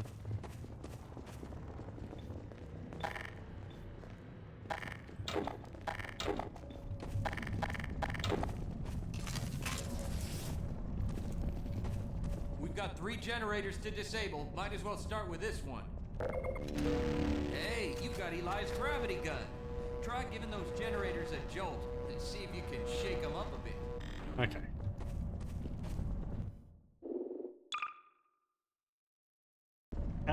Just one moment. I'm gonna have a quick break. Okay, we're back.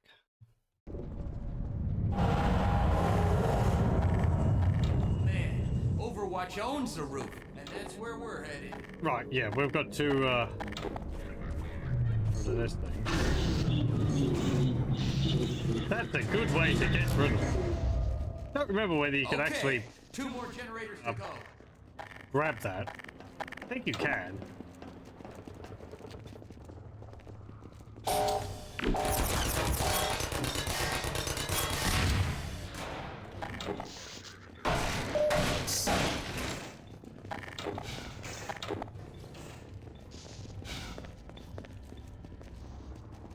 Oh, laser room.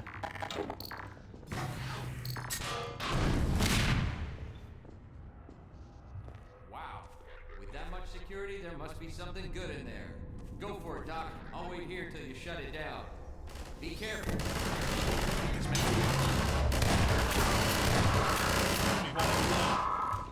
You know, if the guys in front ducked, you'd have a much easier time of it.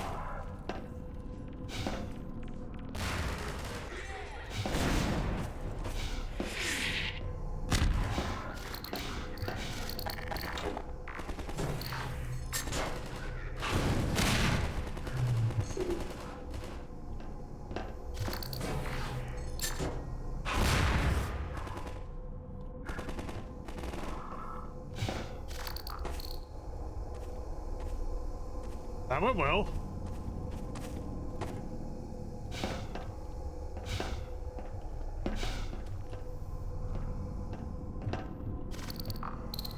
I don't remember what happens if you activate these.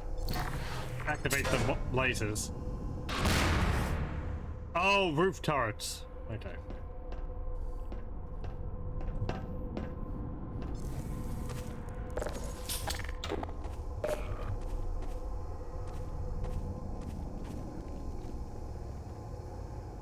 Hello.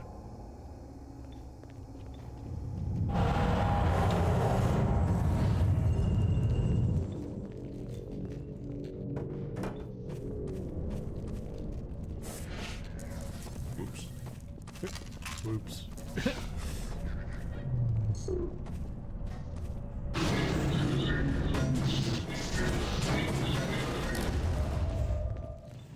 One generator to go. Oh, here they come! No, my busted green!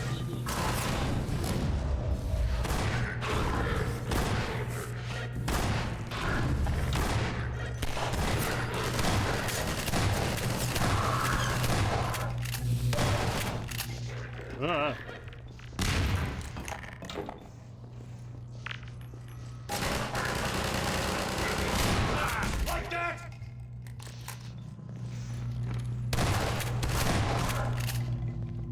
Hey Wex, how's it going? Here, have a med kit. When are you getting a full life? I know, if Half-Life was so good, why didn't they make a full life? They've released 2.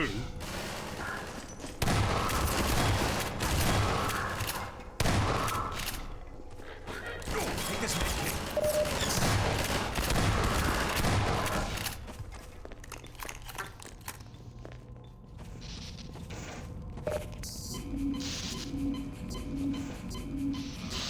Buddy, can you open that gate?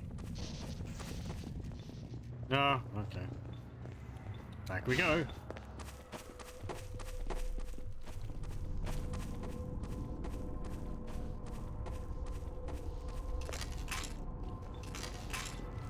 Sorry, Freeman.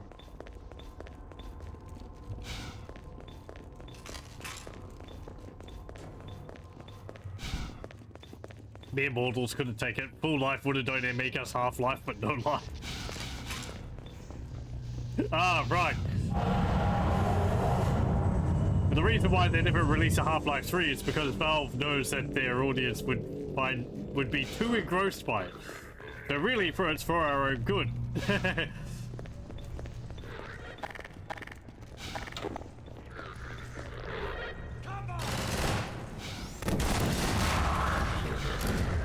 Well, their brilliance never ceased.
I keep wanting to swap weapons by pressing once to go to the next weapon when I have like the first weapon in the category selected. Try using the hoppers against them. Yeah, I know. Set some traps for them, Gordon.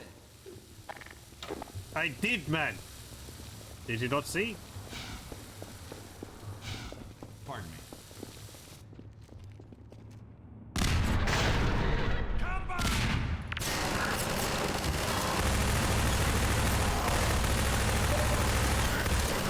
I was wondering who was coming through that door.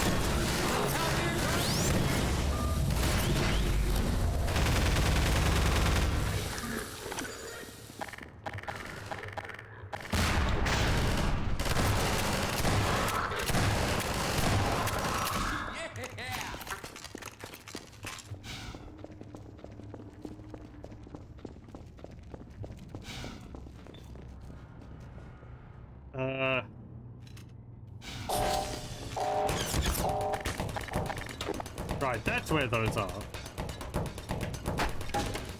You might want to... Good idea, Dr. Freeman. Give me a bit of room.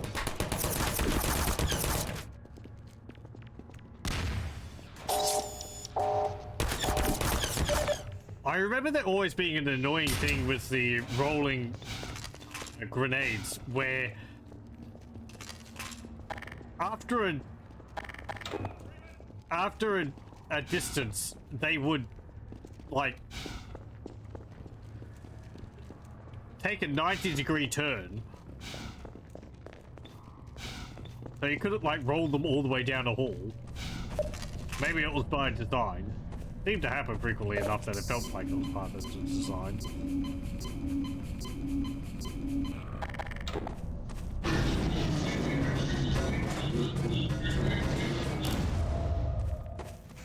That's it. They're all down. That'll shut down the suppressor on the roof as well. Let's head for the roof now, Gordon.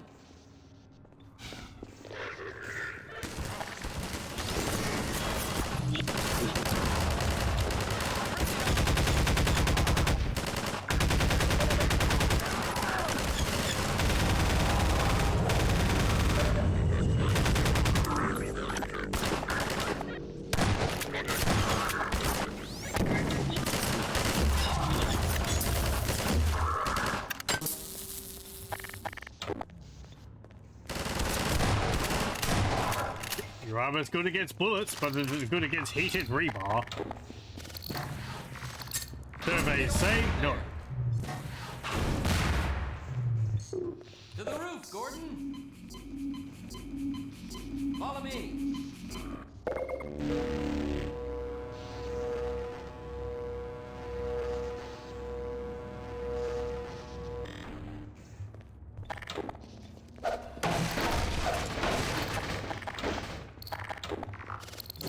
Get down! Let's head for the roof now, Gordon. The NPCs in There's our Half-Life gate. 2 can Let me be a just get it little over. naggy. Done. Dr. Freeman, wait! I'm gonna stay We'll here. come with you. Keep Oh, hello. these gates open long enough to make a difference. Go on up and connect the sky bridge. We need to let reinforcements come through from every possible direction. That guy. If any more citizens come through, I'll send them up to find you. See you when I see you, Gordon. Hey, rocket launcher.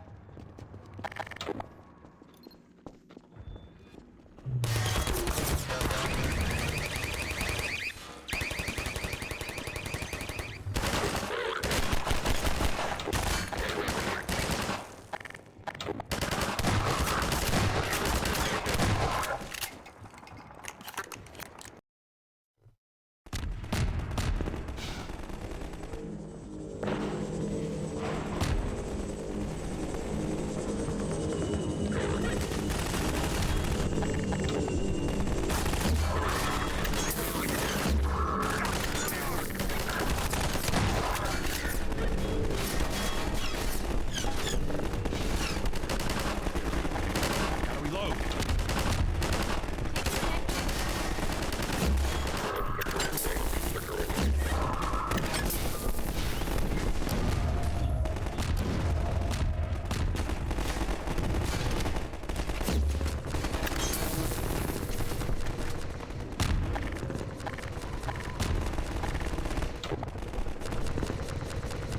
Actually get to see the city from above. Street fight going down below.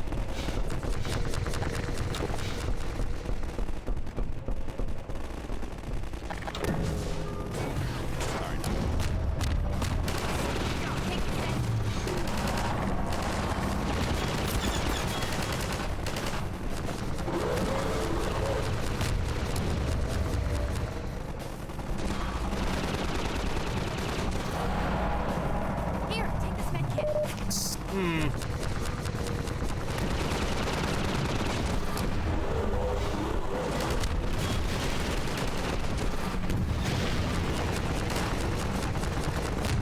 I was waiting for it to see if it was getting a bit close.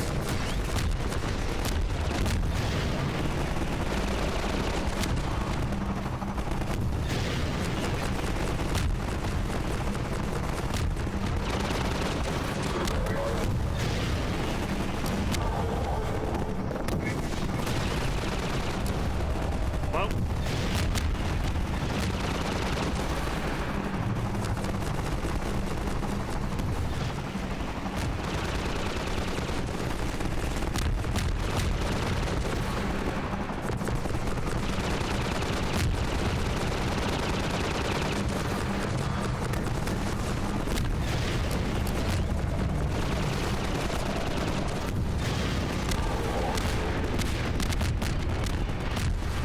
there we go.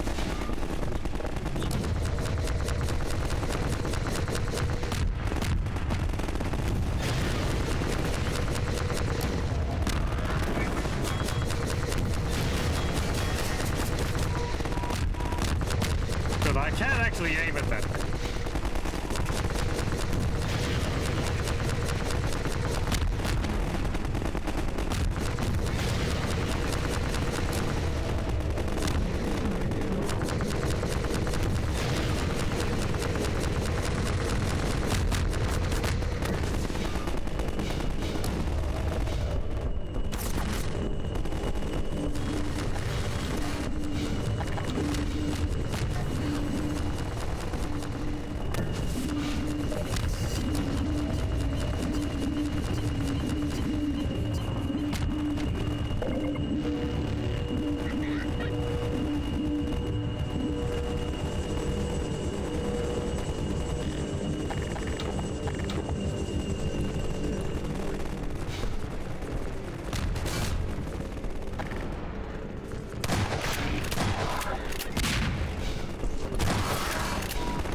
Heard that. He said requesting turret activation.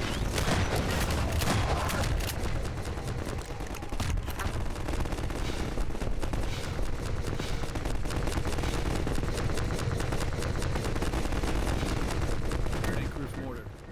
By the time we built the level track up to this point, it was obvious that it'd be fun for the player to get to use the mortar. I suppose that's the type of thing that should have occurred to us earlier. You think anyone will want to launch the explosives into the sky and have them drop down onto the bad guys? Yeah, I think so too. Anyway, players have spent all this time on the receiving end of it, so it would have been a nice reward to get to serve the Combine some of their own medicine. But as soon as we started to think about it, we realized how much work there'd be. Which, to be fair, is a thought you have every single day when you set out to make a video game. The mortar would need animations and effects now that the player is next to it, and there'd be a fair bit of work to implement a nice escalation of enemies down in the plaza to use it on. But even more fundamentally, we had no interface for a weapon this unique. How would players aim and fire it? It's hard to feel good about spending lots of time on a single moment in the game, so we decided our efforts were better spent elsewhere and moved on. Sorry. Perhaps we'll solve the design conundrum of the mortar in a future installment of the Half-Life series.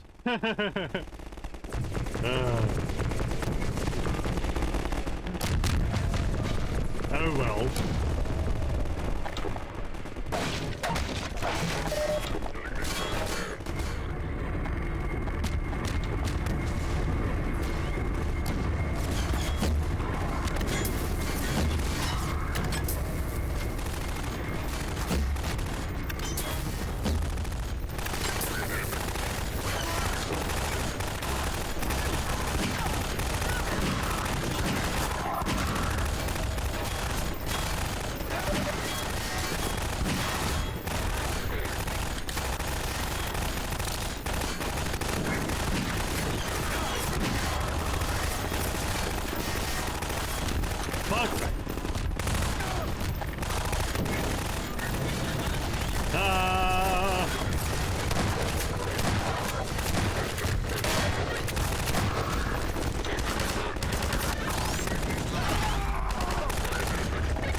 I see. No way that could have been done better.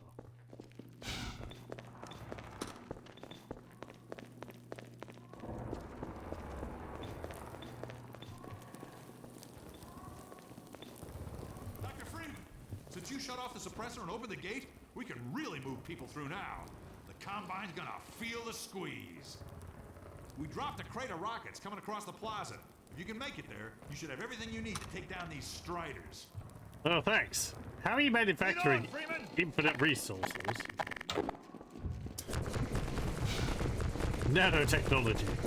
Strider. This area in front of the bank was where we figured out the Strider.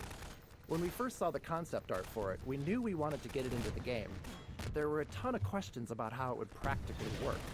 We'd never moved something that size through our game world, and at that scale, it needed to be dangerous, but how would players actually fight it? As with all of our enemies, there was always a question of how we'd get gameplay out of it. What kind of tools would level designers need to build scenarios with it? These were the kinds of questions we set out to answer in our experiments in this map. Strider 2. Iterating on the Strider here finally gave us an experience we were happy with, as players needed to dash from cover to cover, avoiding its fire while hunting for rockets. We wanted players to feel like they were diving into cover at the last second, so we tuned the Strider's stitching gunfire pattern to telegraph impending danger. We also built a system of tracks for the Strider to follow, allowing it to dynamically switch between them to pursue the player or establish line of sight. This setup enabled level designers to carefully align Strider tracks with player cover for a balanced experience. The Strider's leg positioning was driven entirely by code, and its unpredictable movements meant we often had to fine-tune things to ensure it reliably kicked a car or troop container when needed. Perf Arena. This arena came with a major challenge: performance. Its size and the combined Strider and Citizen AI pushed our limits here. When we ported Half-Life 2 to the Xbox, this arena couldn't ship without some design adjustments. Preserving the original intent and delivering the same player experience with fewer tools and space was a tricky balance.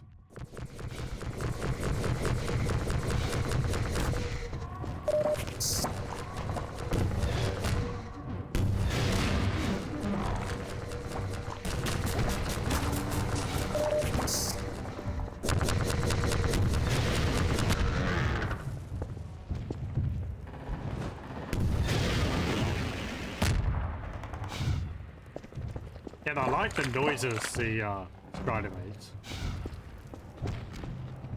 Alright.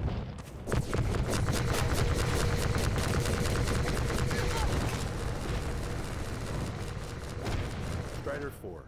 While this map was the production map built for the Strider, we still had an original development map for testing with AI. We've always found a lot of value in having a solid test map for an AI. It blew a hole. It allows us to quickly try out new gameplay ideas and tune them easily. If there are bugs or design issues, we can isolate and iterate on them faster. Once the AI features are working well, we transplant them into the production map for level designers to work with. The Strider's test map included rough outlines of ruined buildings, with infinite citizen spawners at various locations and heights to provide a constant stream of targets. This setup allowed us to refine the Strider's AI and stance changes to make it interesting and engaging, even to just sit back and watch it in action.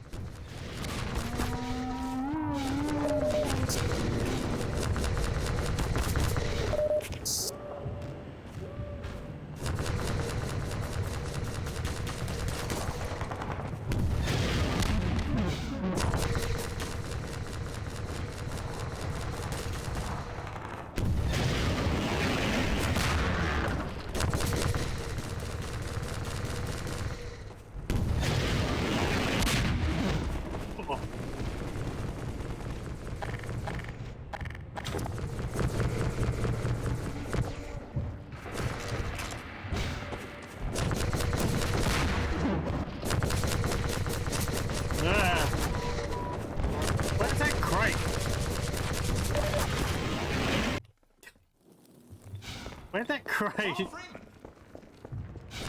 Guess it's at the end. Strider. Strider 2. Iterated.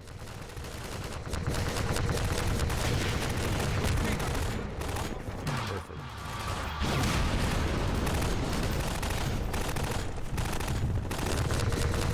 I just ignore them till I get to... Yeah.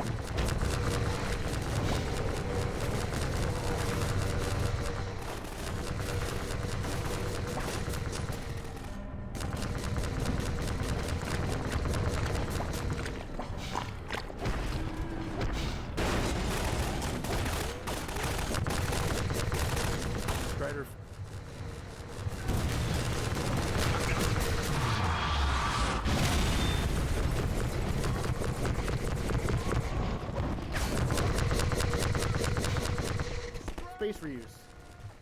Returning to this space brought multiple advantages. First, the obvious one.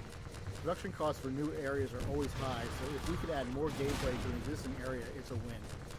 But for a hard fight like this one, where the player faces multiple Striders, reuse has extra benefits.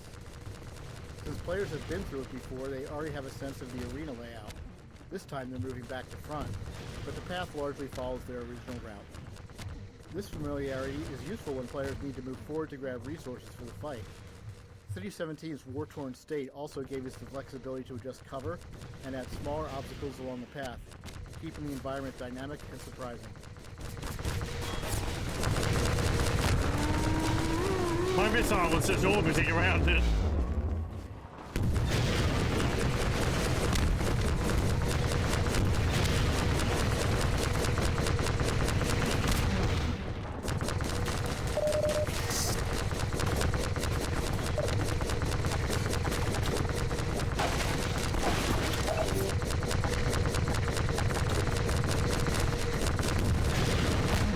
If you want to stop shooting at any time.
Oh, another one?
There we go.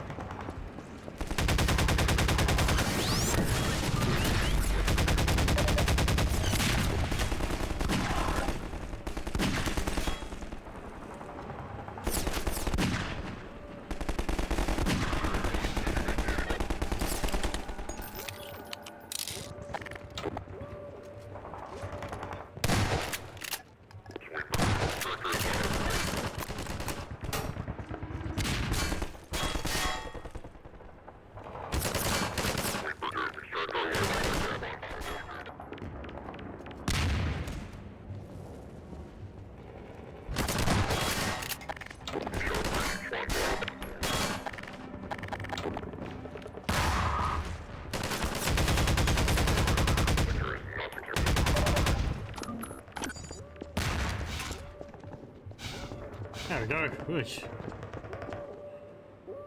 I've forgotten how much combat there was in this part.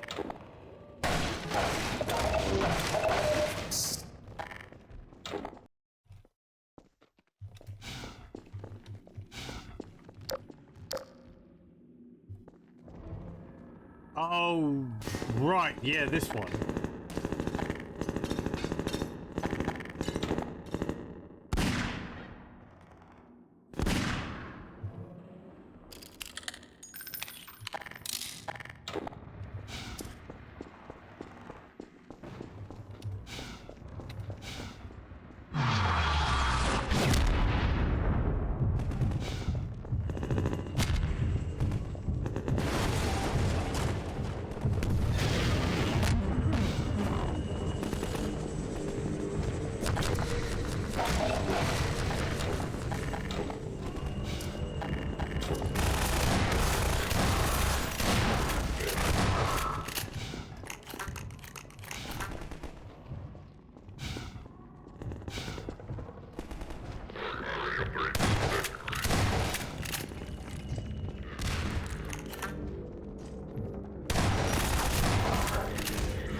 Hello, welcome, welcome.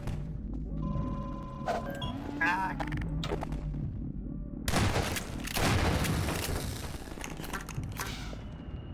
With weaponized flashes.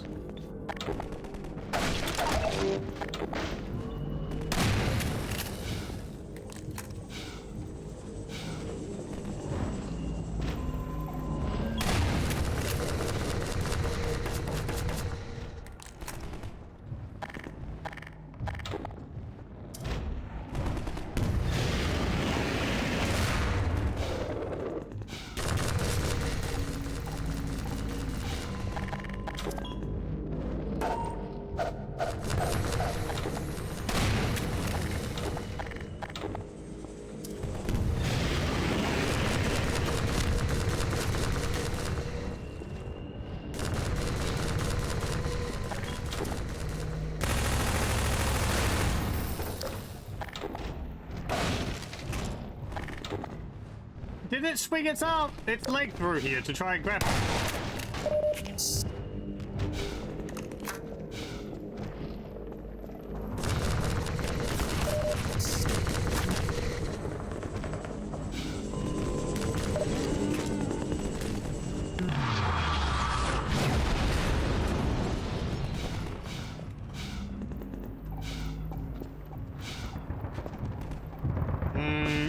have been this way.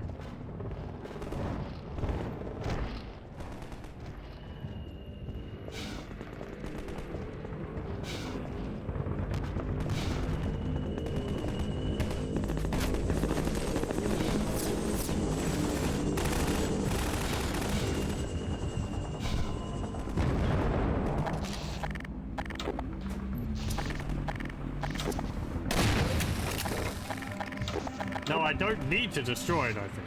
But, you know.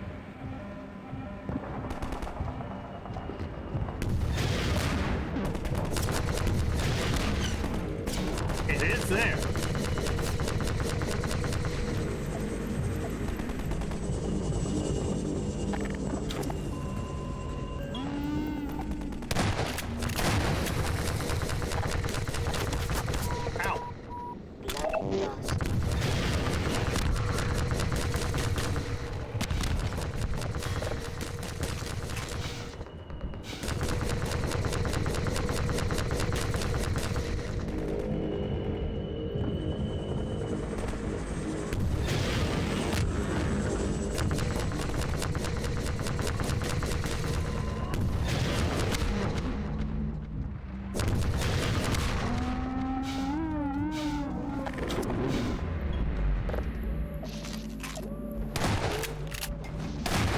There we go.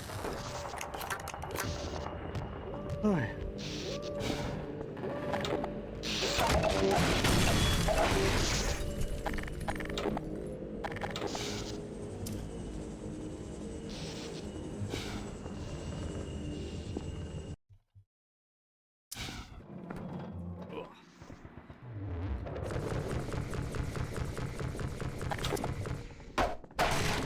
Dr. Freeman! It's a mess out there. This close to the Citadel, they've turned the streets over to Striders. I think we can push them back if we can just get to high ground. No, destroyed like Almost six to the Citadel wall, Doc. I don't know how the hell we're gonna breach it, but you've made it this far. I'm sure you'll think of something. With my gigantic brain. We have to get to the horse!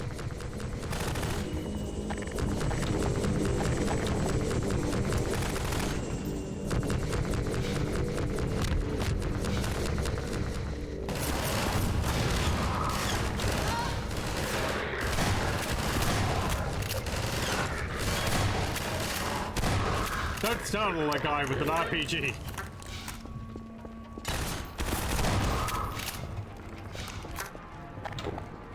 The horse? Of course!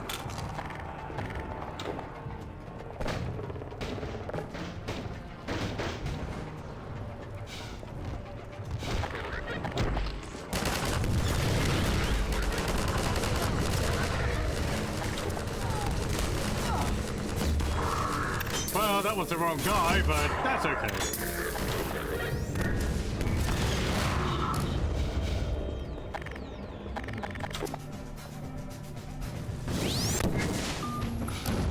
Derp.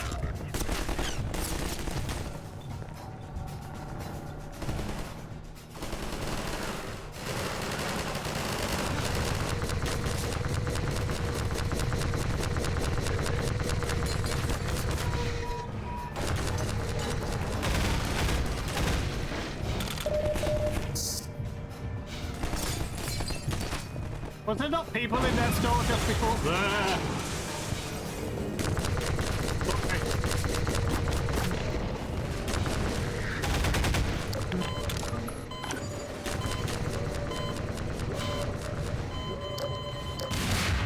Oh.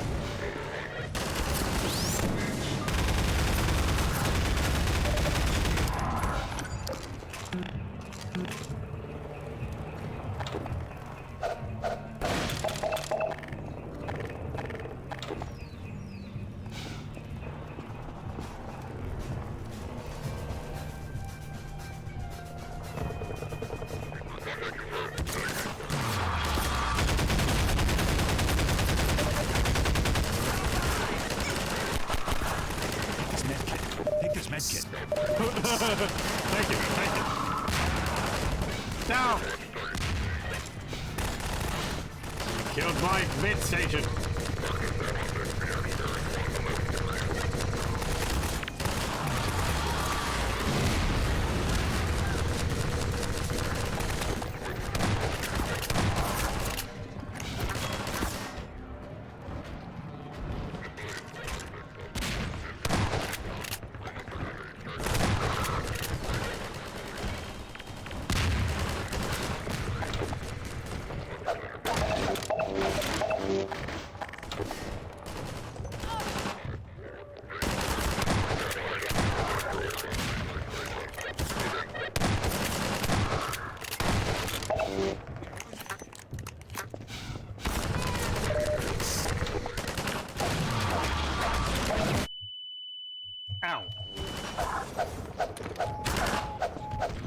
Hey, you don't get to float.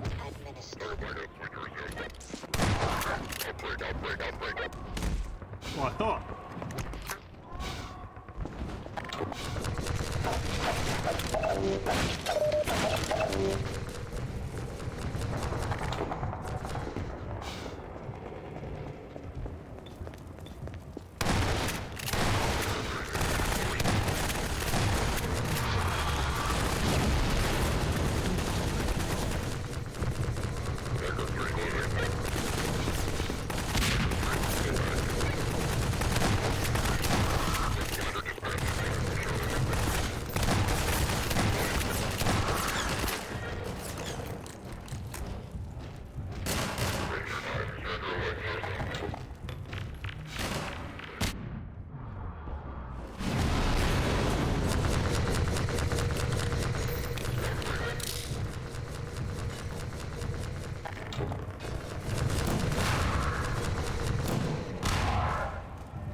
I remember this area being a pain to navigate.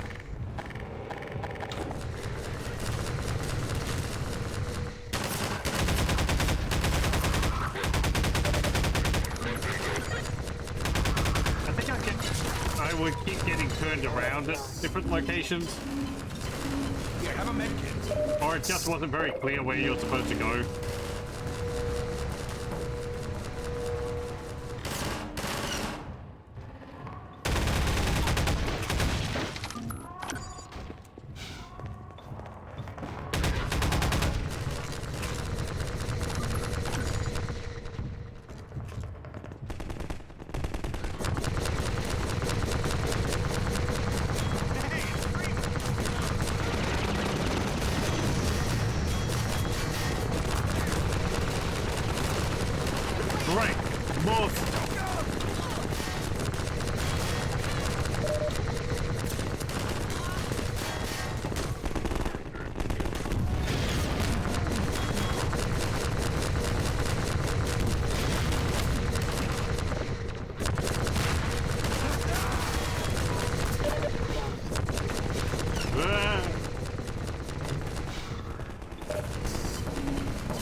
Where'd my rocket go?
I'm coming with you.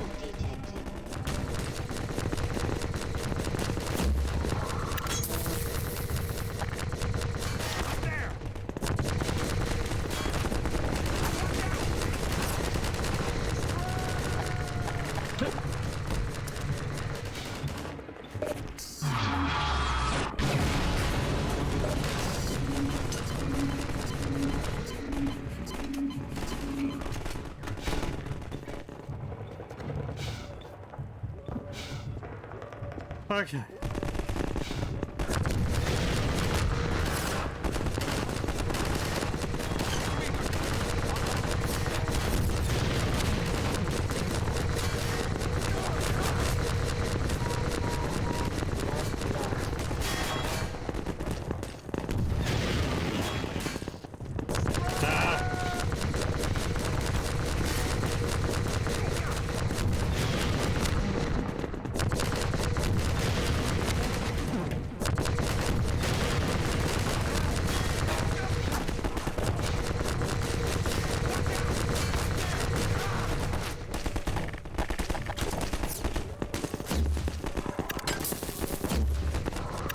Nice if the if it could carry a few more rockets.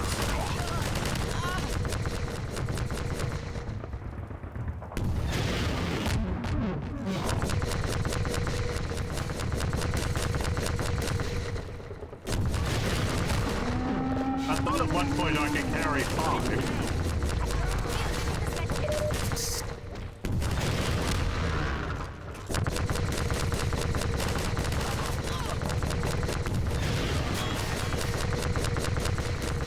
And I can't fly the rockets past them because they hit the buildings behind them and just disappear.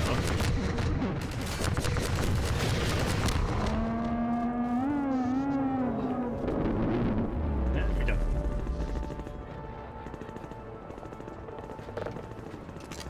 Like so. Yeah, it just vanishes when it hits that. I mean, I guess it makes sense because it's a building, but there's no kaboom. So how many citizens died from that? Yeesh. Oh well. Head for the horse. Hey.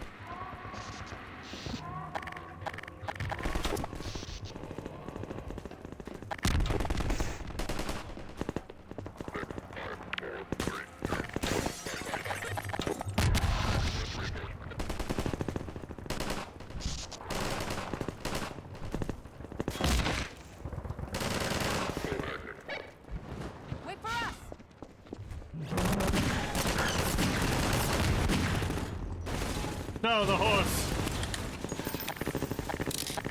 Here, boy, dog. Come back here, dog. Oh. Gordon. Oh, he does show up again.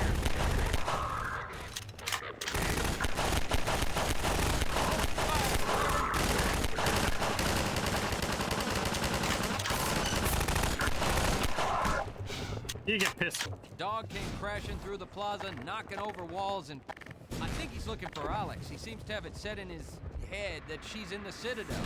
I figured Alex wouldn't want him getting any deeper in trouble, but hell, you try stopping him. Hey, dog! Not there! You can't get through that way!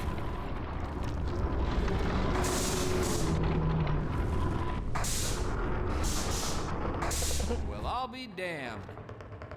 I think he wants you to go through, Gordon. You'd better hurry. Okay, bye. And if you see Dr. Breen, tell him I said...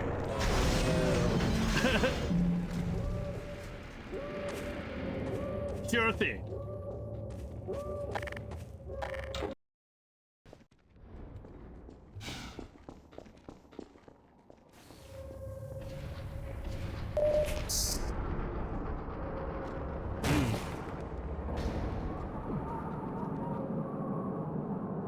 Yeah, wasn't the story about this thing that they just like shot it from space or something and it went wham into the ground?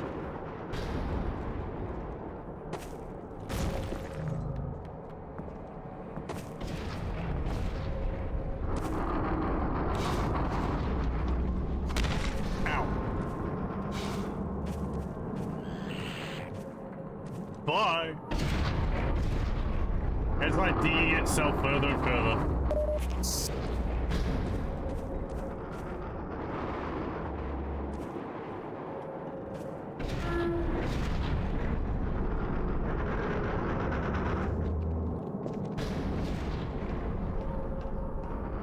How convenient.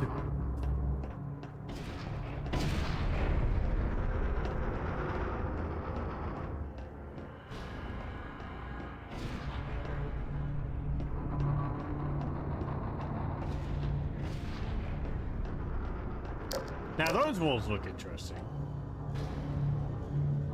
I wonder what that would look like with RTX on. The RTX version. It's like a whole bunch of like folded metal strips or something.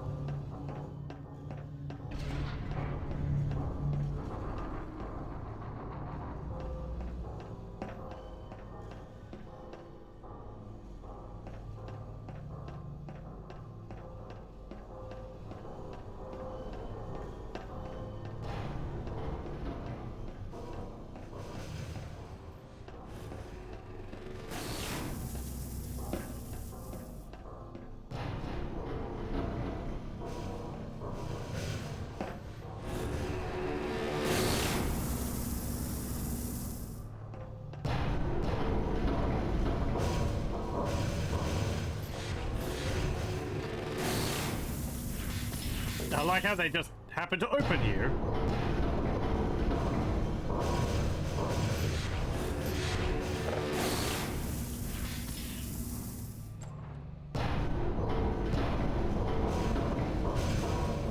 You don't want to go that way. That way is bad.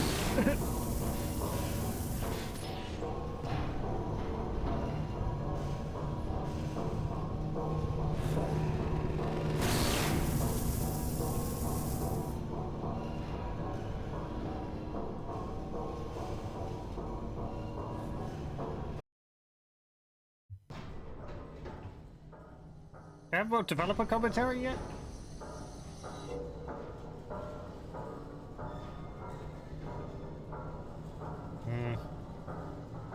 It is turned on. Yeah. It's been on before, so it just gets not as much towards the end of the game. It is fine.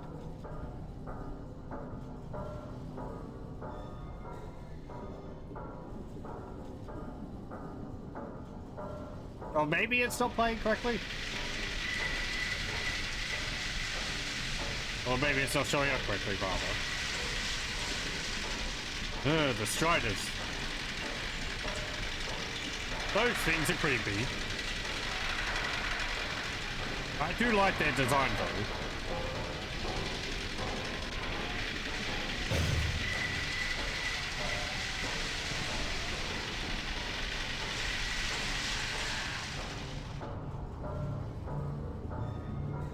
It's just like, how far can you put a human body before it stops looking like a human?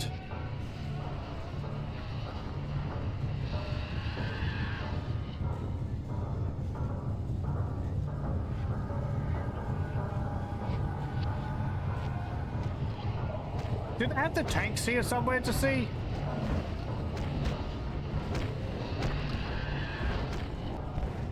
There were these like hover tank designs I had at one point. I don't remember whether they've got them in a room around here somewhere.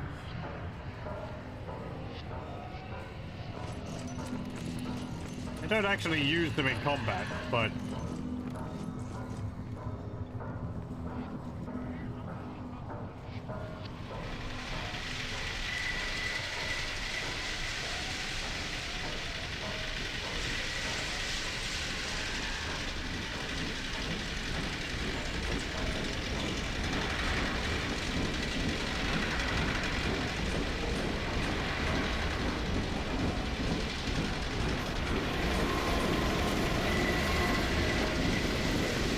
funny that the Razor trains are still on rails with sleepers.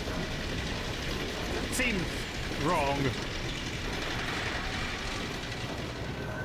Because the sleepers aren't embedded in gravel, so they don't need them.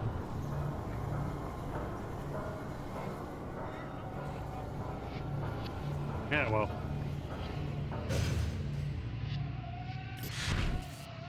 Interesting ambience noise as well.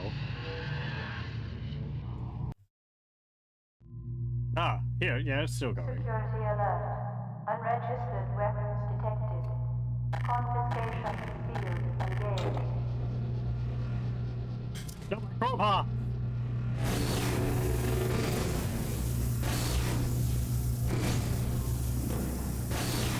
No, Kirby. Warning. Counter-resonance singularity device detected. Confiscation field security alert. Illegal counter-resonance singularity device detected. Deploy. Diagnose. Reset. Weapon strip. Once we introduced the supergravity gun, we really didn't want players returning to their conventional weapons, so we did the only rational thing. We disintegrated them. It helps to have an inscrutable supernatural enemy like the Combine as the antagonist of your game, because it stands to reason that they could simply just have a disintegrator. Why not? And if, for some reason, we had needed you to have your loadout back in the middle of the level, wouldn't you know it, they also have a reintegrator.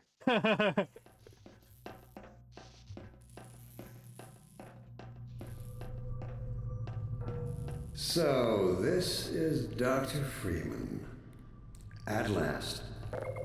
I wish I could say this was a pleasant surprise, but it's neither a surprise nor, as you will surely agree, very pleasant. Well, I am nothing if not pragmatic. Okay. I take your monitor. Yoink. Super Gravity Origins. By this point in development, we were confident in the design of the gravity gun. We wanted to give the player a taste of feeling omnipotent and set to work on making a supercharged version. It didn't take long, truly maybe a day of prototyping, before we had something that we liked and it became the core of the gameplay of the Citadel. With our physics engine complete, we were free to find new and exciting ways to push it past its previous limits and yield whatever fun results came of it. Our prototype object, an ultra-heavy watermelon that weighed hundreds of pounds of spin, ultimately became the Combine Ballsy experience.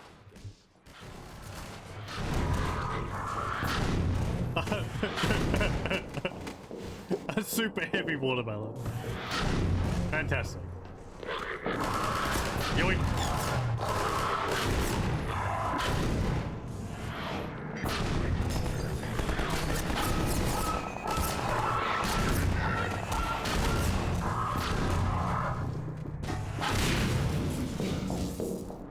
Dissolved weapons. All the Combine's weapons were set to dissolve after the Combine soldier was ragdolled with a gravity gun for two reasons. One, so players wouldn't pick them up and use them, but also to improve the performance in these maps. Additionally, a ragdoll manager was added that would remove the fallen soldier ragdoll corpses as the player progresses forward. But there is really no place in this enterprise for a rogue physicist. Oh, sorry, we missed that. I think he'll say something like, you could join me, but you've done too much or something like that. Oh yeah, the slow field. No!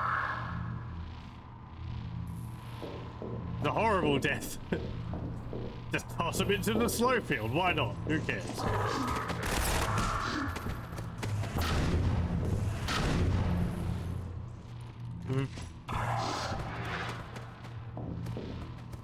Right? Oh well. There you go. I'll deal. It's great how it, like, slows down the parts of their body which are actually in the field. So if their legs stick out, they actually return to normal gravity.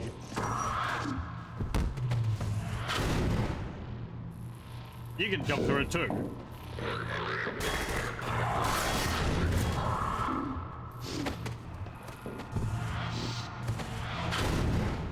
Oh.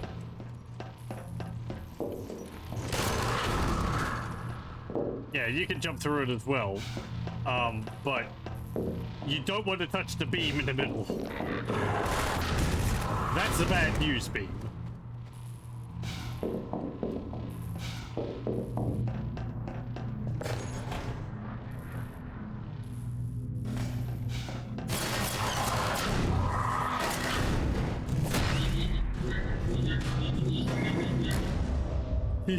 Combine ball and balls training. In playtests, players were not noticing that the Combine spheres dissolved the soldiers and why they were disappearing. We initially tried to solve this by making the spheres prefer to bounce towards enemies to increase the likelihood of dissolving kills. We eventually realized that the reason players didn't notice the effect was because it always happened during intense combat, and people have a very limited ability to learn new things when under stress. As a late-effort remedy, we inserted a low-pressure training room with a force field that can only be opened by grabbing the Combine ball. This setup was added specifically to train how Combine balls work to deactivate force fields, and that punting it at the soldier would dissolve them. Even then, in the playtests, it was only moderately successful. Despite our efforts, some of the players still struggled to perceive the dissolving effects of the projectiles. We ran out of time and decided that since players were still telling us they were feeling powerful, it was okay if not all of them perceived why they were succeeding.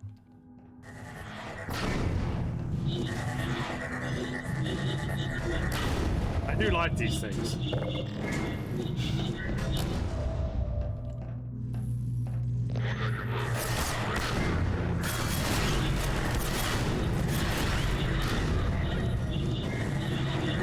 You can actually reactivate the force field by shoving them back in there.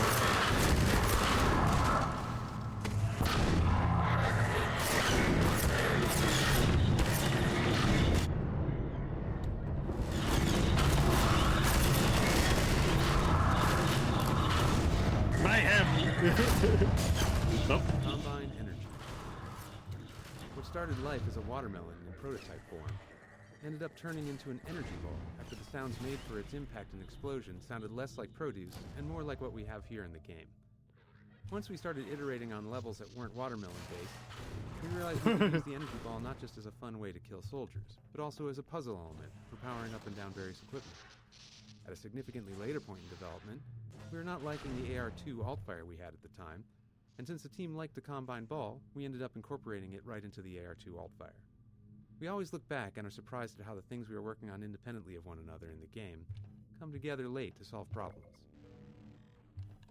Oh yeah, the ATV shield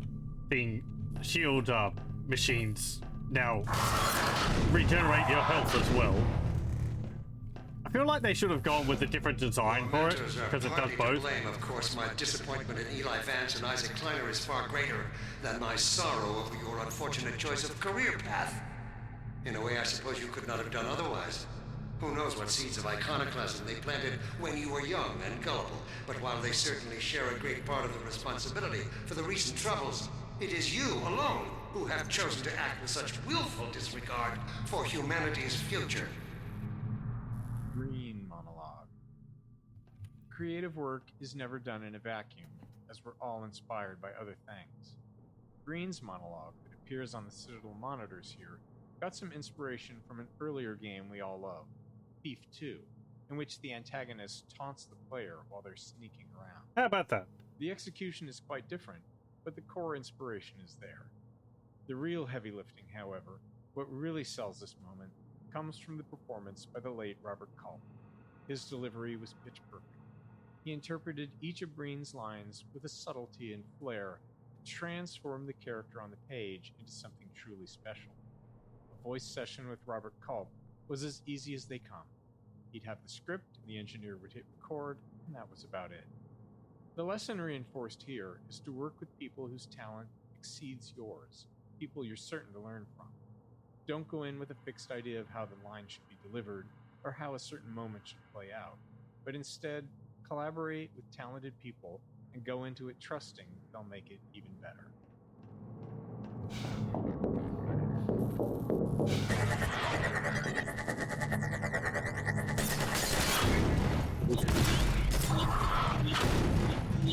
Elevator fight. Well, even though we wanted the player to feel all-powerful, we couldn't resist the temptation of adding a tough fight at the elevator shaft.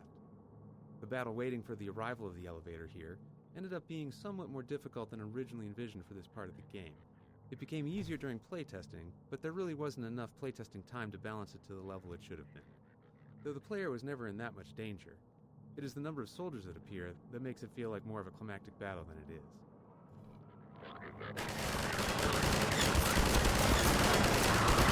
He said, dumping me into the field with all these soldiers waiting. Yeesh.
You're coming with me. You lucky son.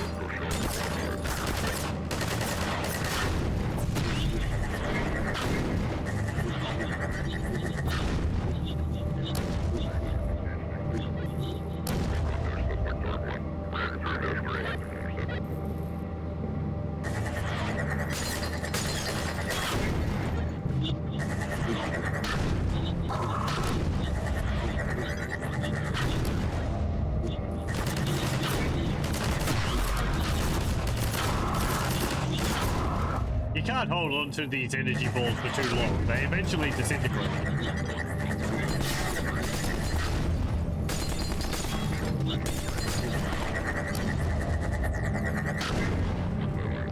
I do wish it was a bit easier to see the targeting reticule when I'm holding this. I can't see what's in front of me.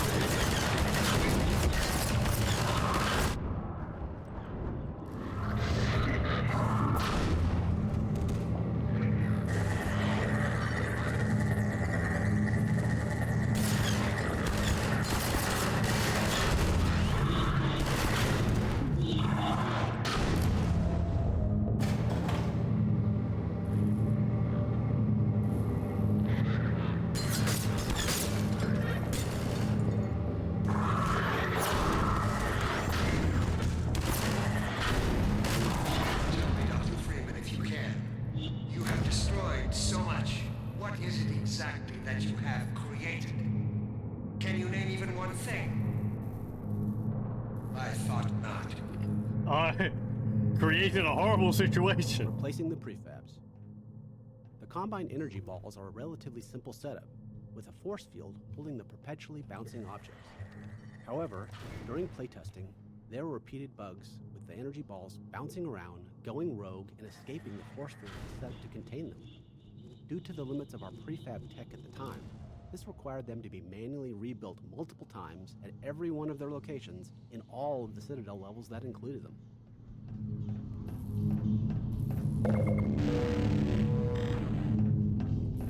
How terrible. Rogue balls.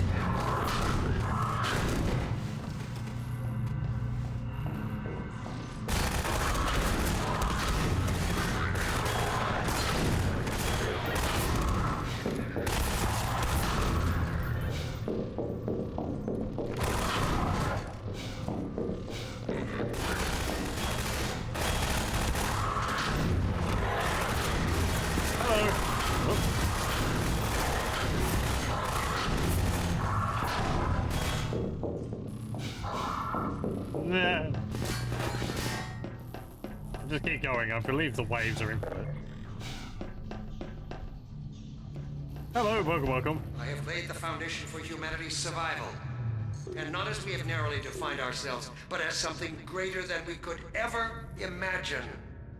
Something we can now only begin to glimpse.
Where are you going?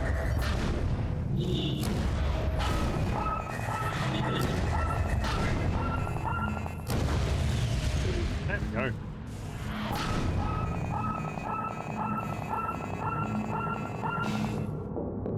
Strider fight. One of the original Citadel prototypes included being able to grab the Strider with a super gravity gun. And for a long time, the fight with the Strider was about getting close enough to grab him with the gun. Toward the end of development, we decided that grabbing the Strider made him feel too weak, especially after all the combat against them during Street War. So we replaced the encounter with one where you kill him with Combine balls. Model pieces were added so the Strider could be jibbed and blown apart instead of dragging its body around. This is the only time in the game when a Strider has this effect. Sounds like an AI recording. Some of them do sound a little odd.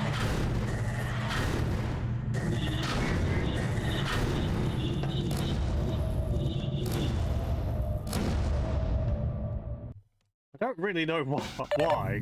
Whether they're just recording equipment or... maybe they're reading off a paper or something. Getting in the pod. The pod ascension sequence that starts here necessitated taking full control of the scene and the player view. This is contrary to our usual desire to have the player retain as much control as possible. For this final step, we felt the trade-off was worth it. The player is so powerful at this point that controlling them was difficult, so we had to disable them. We do still have all the characters in the scene talking to the player, keeping them the center of attention. We also were able to provide some narration through the environment along the way. The train ride through the Citadel starting here contains several adversaries that we had art content for but were cut from the main part of the game. From the safety of your cozy pod, you can see the processing of stalkers and a quick glimpse of the crab synth. Yeah, one of the early trailers for Half-Life 2, it shows a bit of a street fight, and Gordon ducks into a side passage and closes the door behind him, and this like alien grunt type character who's marching alongside Combine soldiers pokes his like camera through the peephole in the door. That's something which I don't actually know what it was called, just like a grunt type character, but it was kind of like one of the alien grunts from Half-Life 1. I don't think you see that in this. Kind of like a muscular, slightly taller than a human alien, but with this like camera attached to its shoulder or something.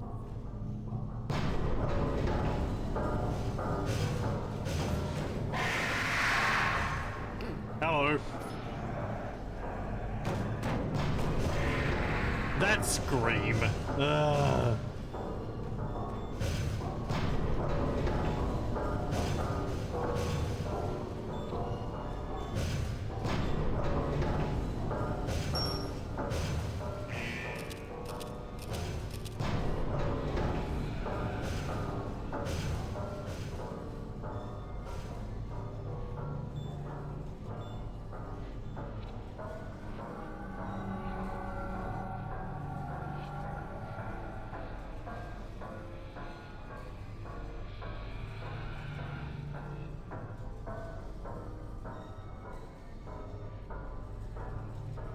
Yeah, down there.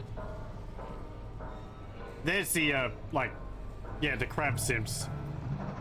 I guess they weren't like hover tanks, but...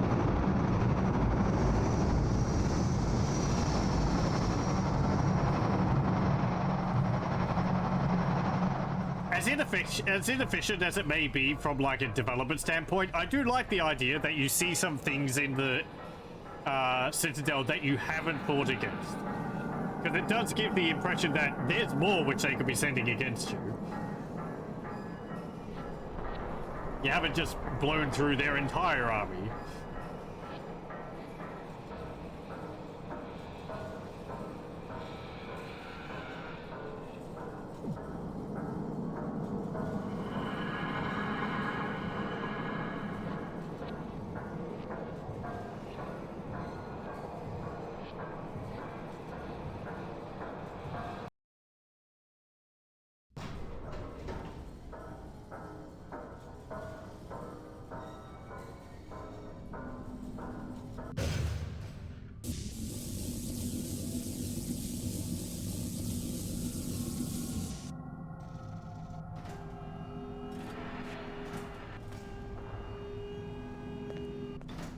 I'll take him from here.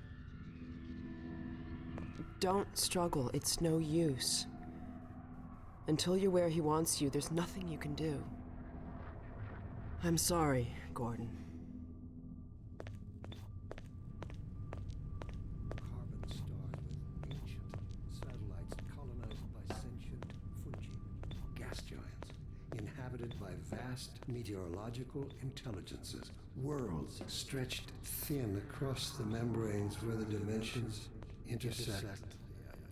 Impossible to describe with our limited vocabulary. What I've seen is also beyond words, Breen. Genocide. Indescribable evil. Good God. Well, if it isn't Gordon Freeman at last. What's this? I'll put it over there.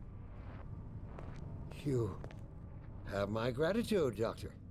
First, you lead me straight to the doorstep of my oldest friend, and then you deliver yourself? If I'd known you were going to come straight up to my office, I wouldn't have bothered hunting you in the first place. Having both of you in my keeping ensures I can dictate the terms of any bargain I care to make with the Combine. Dr. Breen. Wallace. Yes, Judith, what is it? The bargain we should be making is for Eli's life so he can continue his research. Thanks to you, we have everything we need in that regard. You're more than qualified to finish his research yourself. What neither you nor I can do is convince that rabble in the streets to give up their senseless struggle.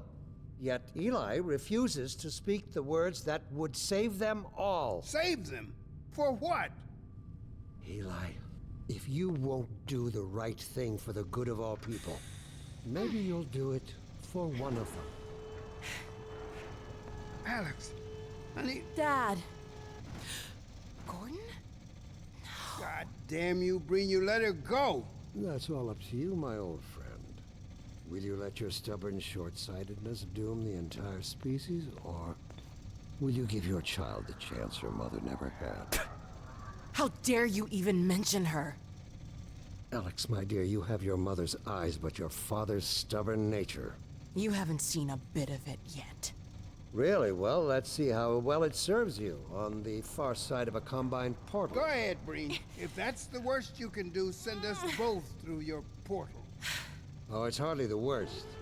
But you might find that hard to believe once you get there. It isn't necessary. I agree. It's a total waste. Fortunately, the Resistance has shown it is willing to accept a new leader. And this one has proven to be a fine pawn for those who control him. No! Don't listen to him, Gordon. How about it, Dr. Freeman? Did you realize your contract was open to the highest bidder? Gordon would never make any kind of deal with you. I understand if you don't wish to discuss this in front of your friends. I'll send them on their way, and then we can talk openly. Don't struggle, honey.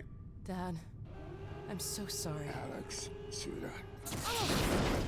Judith, what do you think you're doing? We're doing what I could never do alone.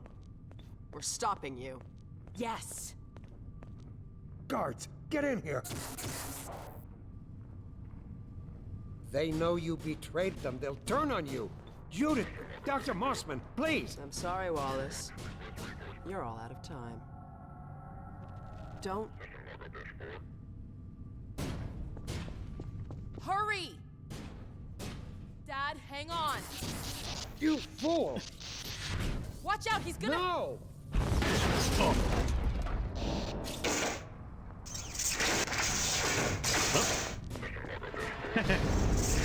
Already said, fuck you. No. Don't worry about me, honey. There's no time, Alex. He's on his way to the portal. You'll need this. Dr. Mossman, Judith, look after my father. Don't you worry. Dad, I'm not saying goodbye. Never. Come on, Gordon. Let's go. Girl. Have a look out the window. Yeah, the city out there doesn't really look like the city which you were just going through. Final scene. Oh. Locking the player in a pod for the final confrontation in Breen's office was a bit of a compromise, but it allowed for a focus on the characters that we really couldn't provide elsewhere. All of the characters' arcs reach their conclusions in this scene, and constraining the player to this point of view creates the opportunity for a real emotional payoff, a climactic scene powered by the combination of dialogue, voice performances, and animations. The scene was a challenge to pull off from a production standpoint, setting up the right blocking and motion, getting effective timing and emotional synergy and connection from all of the individual animations and vocal performances that were recorded separately. It took a lot of tuning before it reached some dramatic synergy and really felt like all of the characters were actually connecting. I like it. Did a good job. Gordon, we haven't known each other very long, but I know you didn't have to do this. I had to rescue my father, but you... Well, thanks for coming after me. It's me you should... I did have to do this. I can still deliver. That's him. But not without your help. The portal destination is untenable. Surely you can set the relay elsewhere. There's no way I can survive in that environment. A host body must be joking. I can't... There he is. Oh, all right. Damn it, if that's what it takes. Just hurry. He's right behind me. Oh, shit.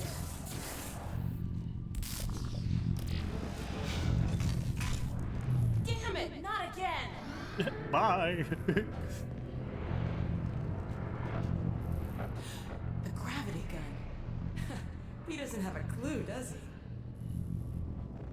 I wonder where he's going. I wonder if they'd have Breen come back as some kind of weird slope thing. Oh my god. This is the Citadel's dark fusion reactor. It powers their tunneling entanglement device. We'll never have a chance like this again. We've got to stop Dr. Breen.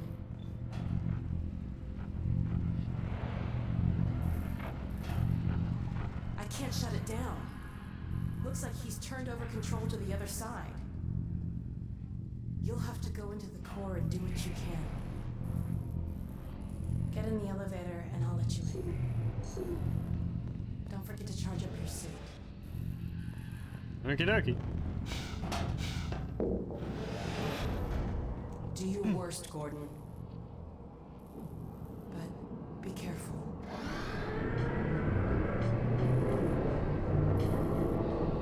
I kind of agree with some comments. For Gordon, it must be very weird because he just remembers Alex being like a baby a day or two ago, so. Endgame Scramble. There was originally a significantly larger choreography scene slated for the end of the game. However, the choreo team was very busy with the huge amount of storytelling work remaining throughout the game. To take some of the work off their plate, the Citadel Gameplay Cabal was asked to instead create a gameplay challenge to wrap up the game. It could be a puzzle, combat, anything. The resulting Breen boss battle leveraged existing Super Gravity Gun game mechanics and a small amount of custom choreography to create a finished product in a very short amount of time. It's Dr. Breen. There he is. Dr. Freeman, you really shouldn't be out there. At the moment of synapse, as I teleport, this chamber will be bathed in deadly particles that have yet to be named by human science. Perhaps when I have the leisure to do the work myself, I'll name one of them after you. That way you won't be completely forgotten. When the singularity collapses, I will be far away from here, in another universe, as a matter of fact. You, on the other hand, will be destroyed in every way it is possible to be destroyed, and even in some which are essentially impossible.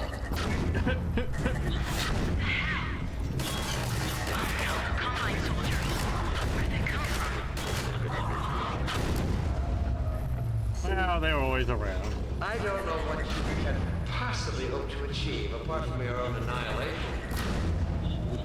Don't listen to him, Gordon.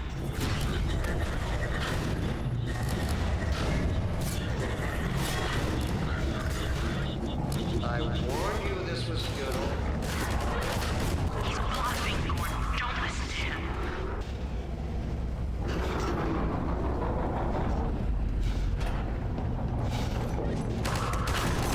Nope.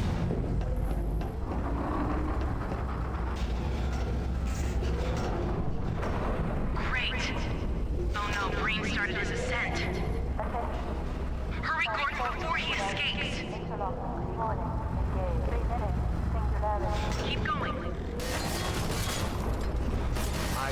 told you that was pointless, Dr. Freeman.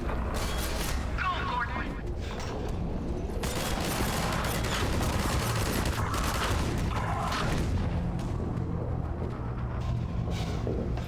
Are you still with us, Dr. Freeman? Not for much longer, I think. If only you had harnessed your boundless energy for a useful purpose.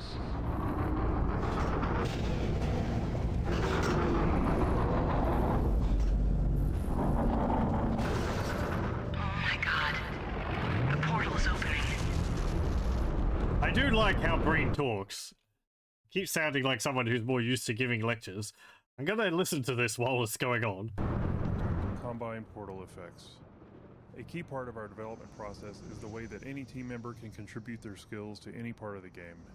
Once the final battle gameplay was solid, artists and visual effects programmers helped elevate the presentation of the portal to the Combine homeworld and the stop time effect at the very end of the game. A refractive shader similar to what we use for water was used for the Combine portal effect. Okay.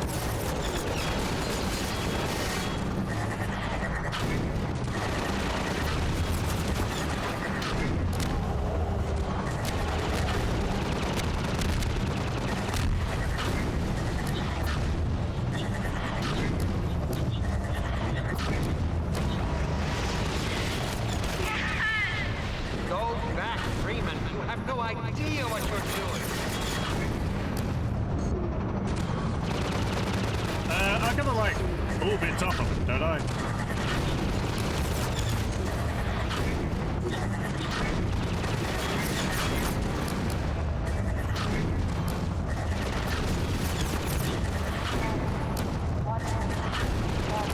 Don't know what you'll unleash. You could bring down this whole citadel. Think, man. Think. There we go. Oh. No. Yeah. You need me. Did it! Come on, Gordon. We've got to get out of here. Maybe we still have...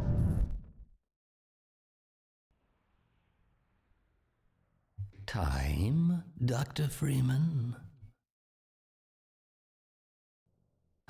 Is it really that time again?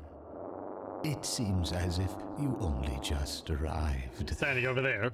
You've done a great deal in a small time span. You've done so well, in fact, that I've received some interesting offers for your services. Ordinarily, I wouldn't contemplate them, but these are extraordinary times. Rather than offer you the illusion of free choice, I will take the liberty of choosing for you, if and when your time comes round again. I do apologize for what must seem to you an arbitrary imposition, Dr. Freeman. I trust it will all make sense to you in the course of... well, I'm really not at liberty to say. In the meantime, this is where I get off.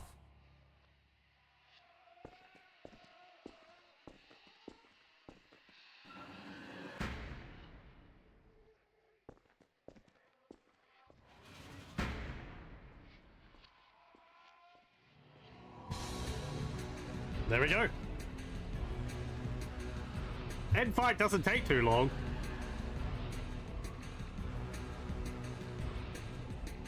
But yeah, it does a good job. Don't really want a long, frustrating boss fight. It's more about seeing the characters talking and all that anyway, I think.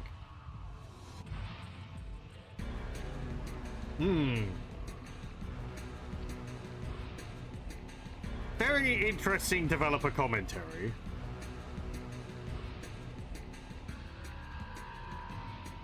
Maybe not... I think maybe it petered off a little bit towards the end, but I guess if the developer commentary is talking more about like the gameplay development and how they design certain encounters and all, that's fine. Rather than like talking about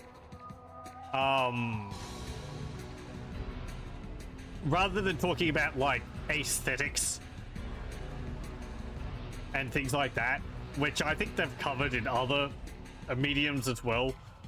I think there's a book which they're planning on re-releasing as well, which I haven't read, but they would go more into the art side of things, I believe.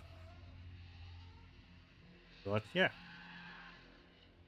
enjoyable game, even if it is not as impressive now as it was then, just because, well, so many things have become commonplace.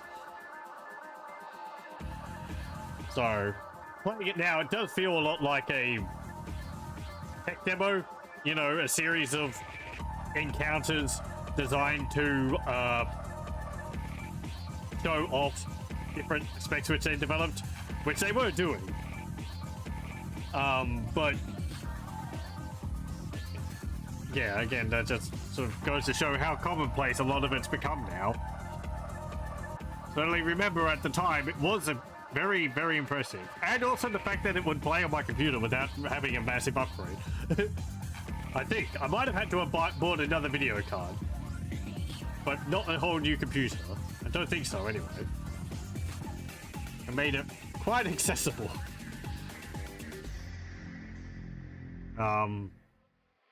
But I don't remember honestly how much I upgraded my computer at the time. What's that background audio is looping? Lamar! Blast! I should have been playing. Where did she get to? There we go. Well, yes, then it's episode 1 next. But we'll do that next time. And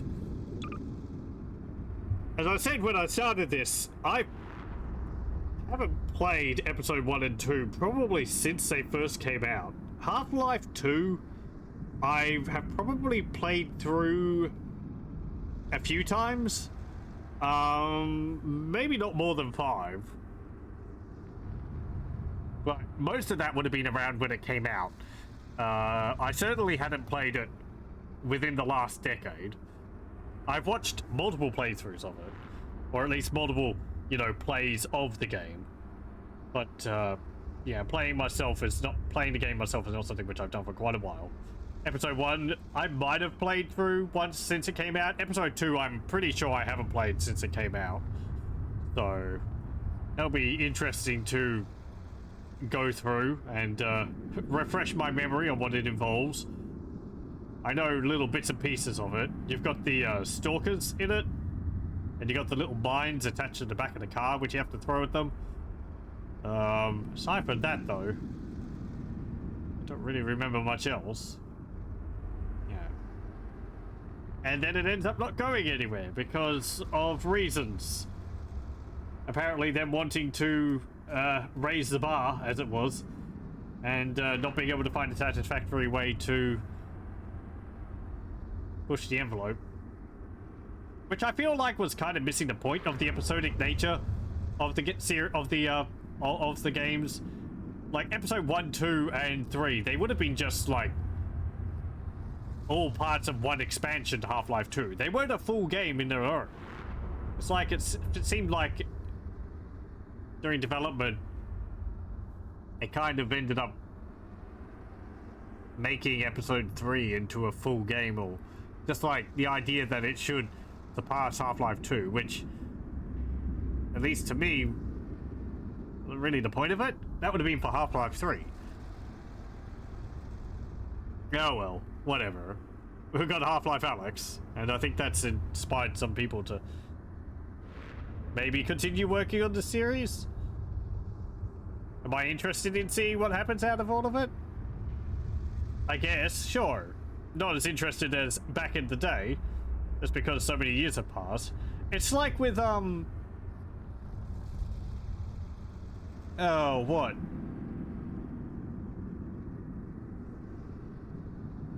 StarCraft 2. That came out in an episodic series as well. I played, what's it called? Wings of Liberty? Is that the first, part of that? And I enjoyed the story for that, mostly.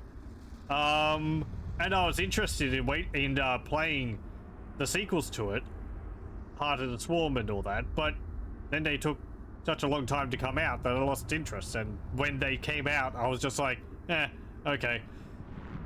Fine, and I never ended up picking them up because, I don't know, there's other games to play. I don't, you know, it just be like that sometimes. Episodic nature of games kind of had that problem with it. Telltale Games did a better job of it. That was because they kept to a regular release time.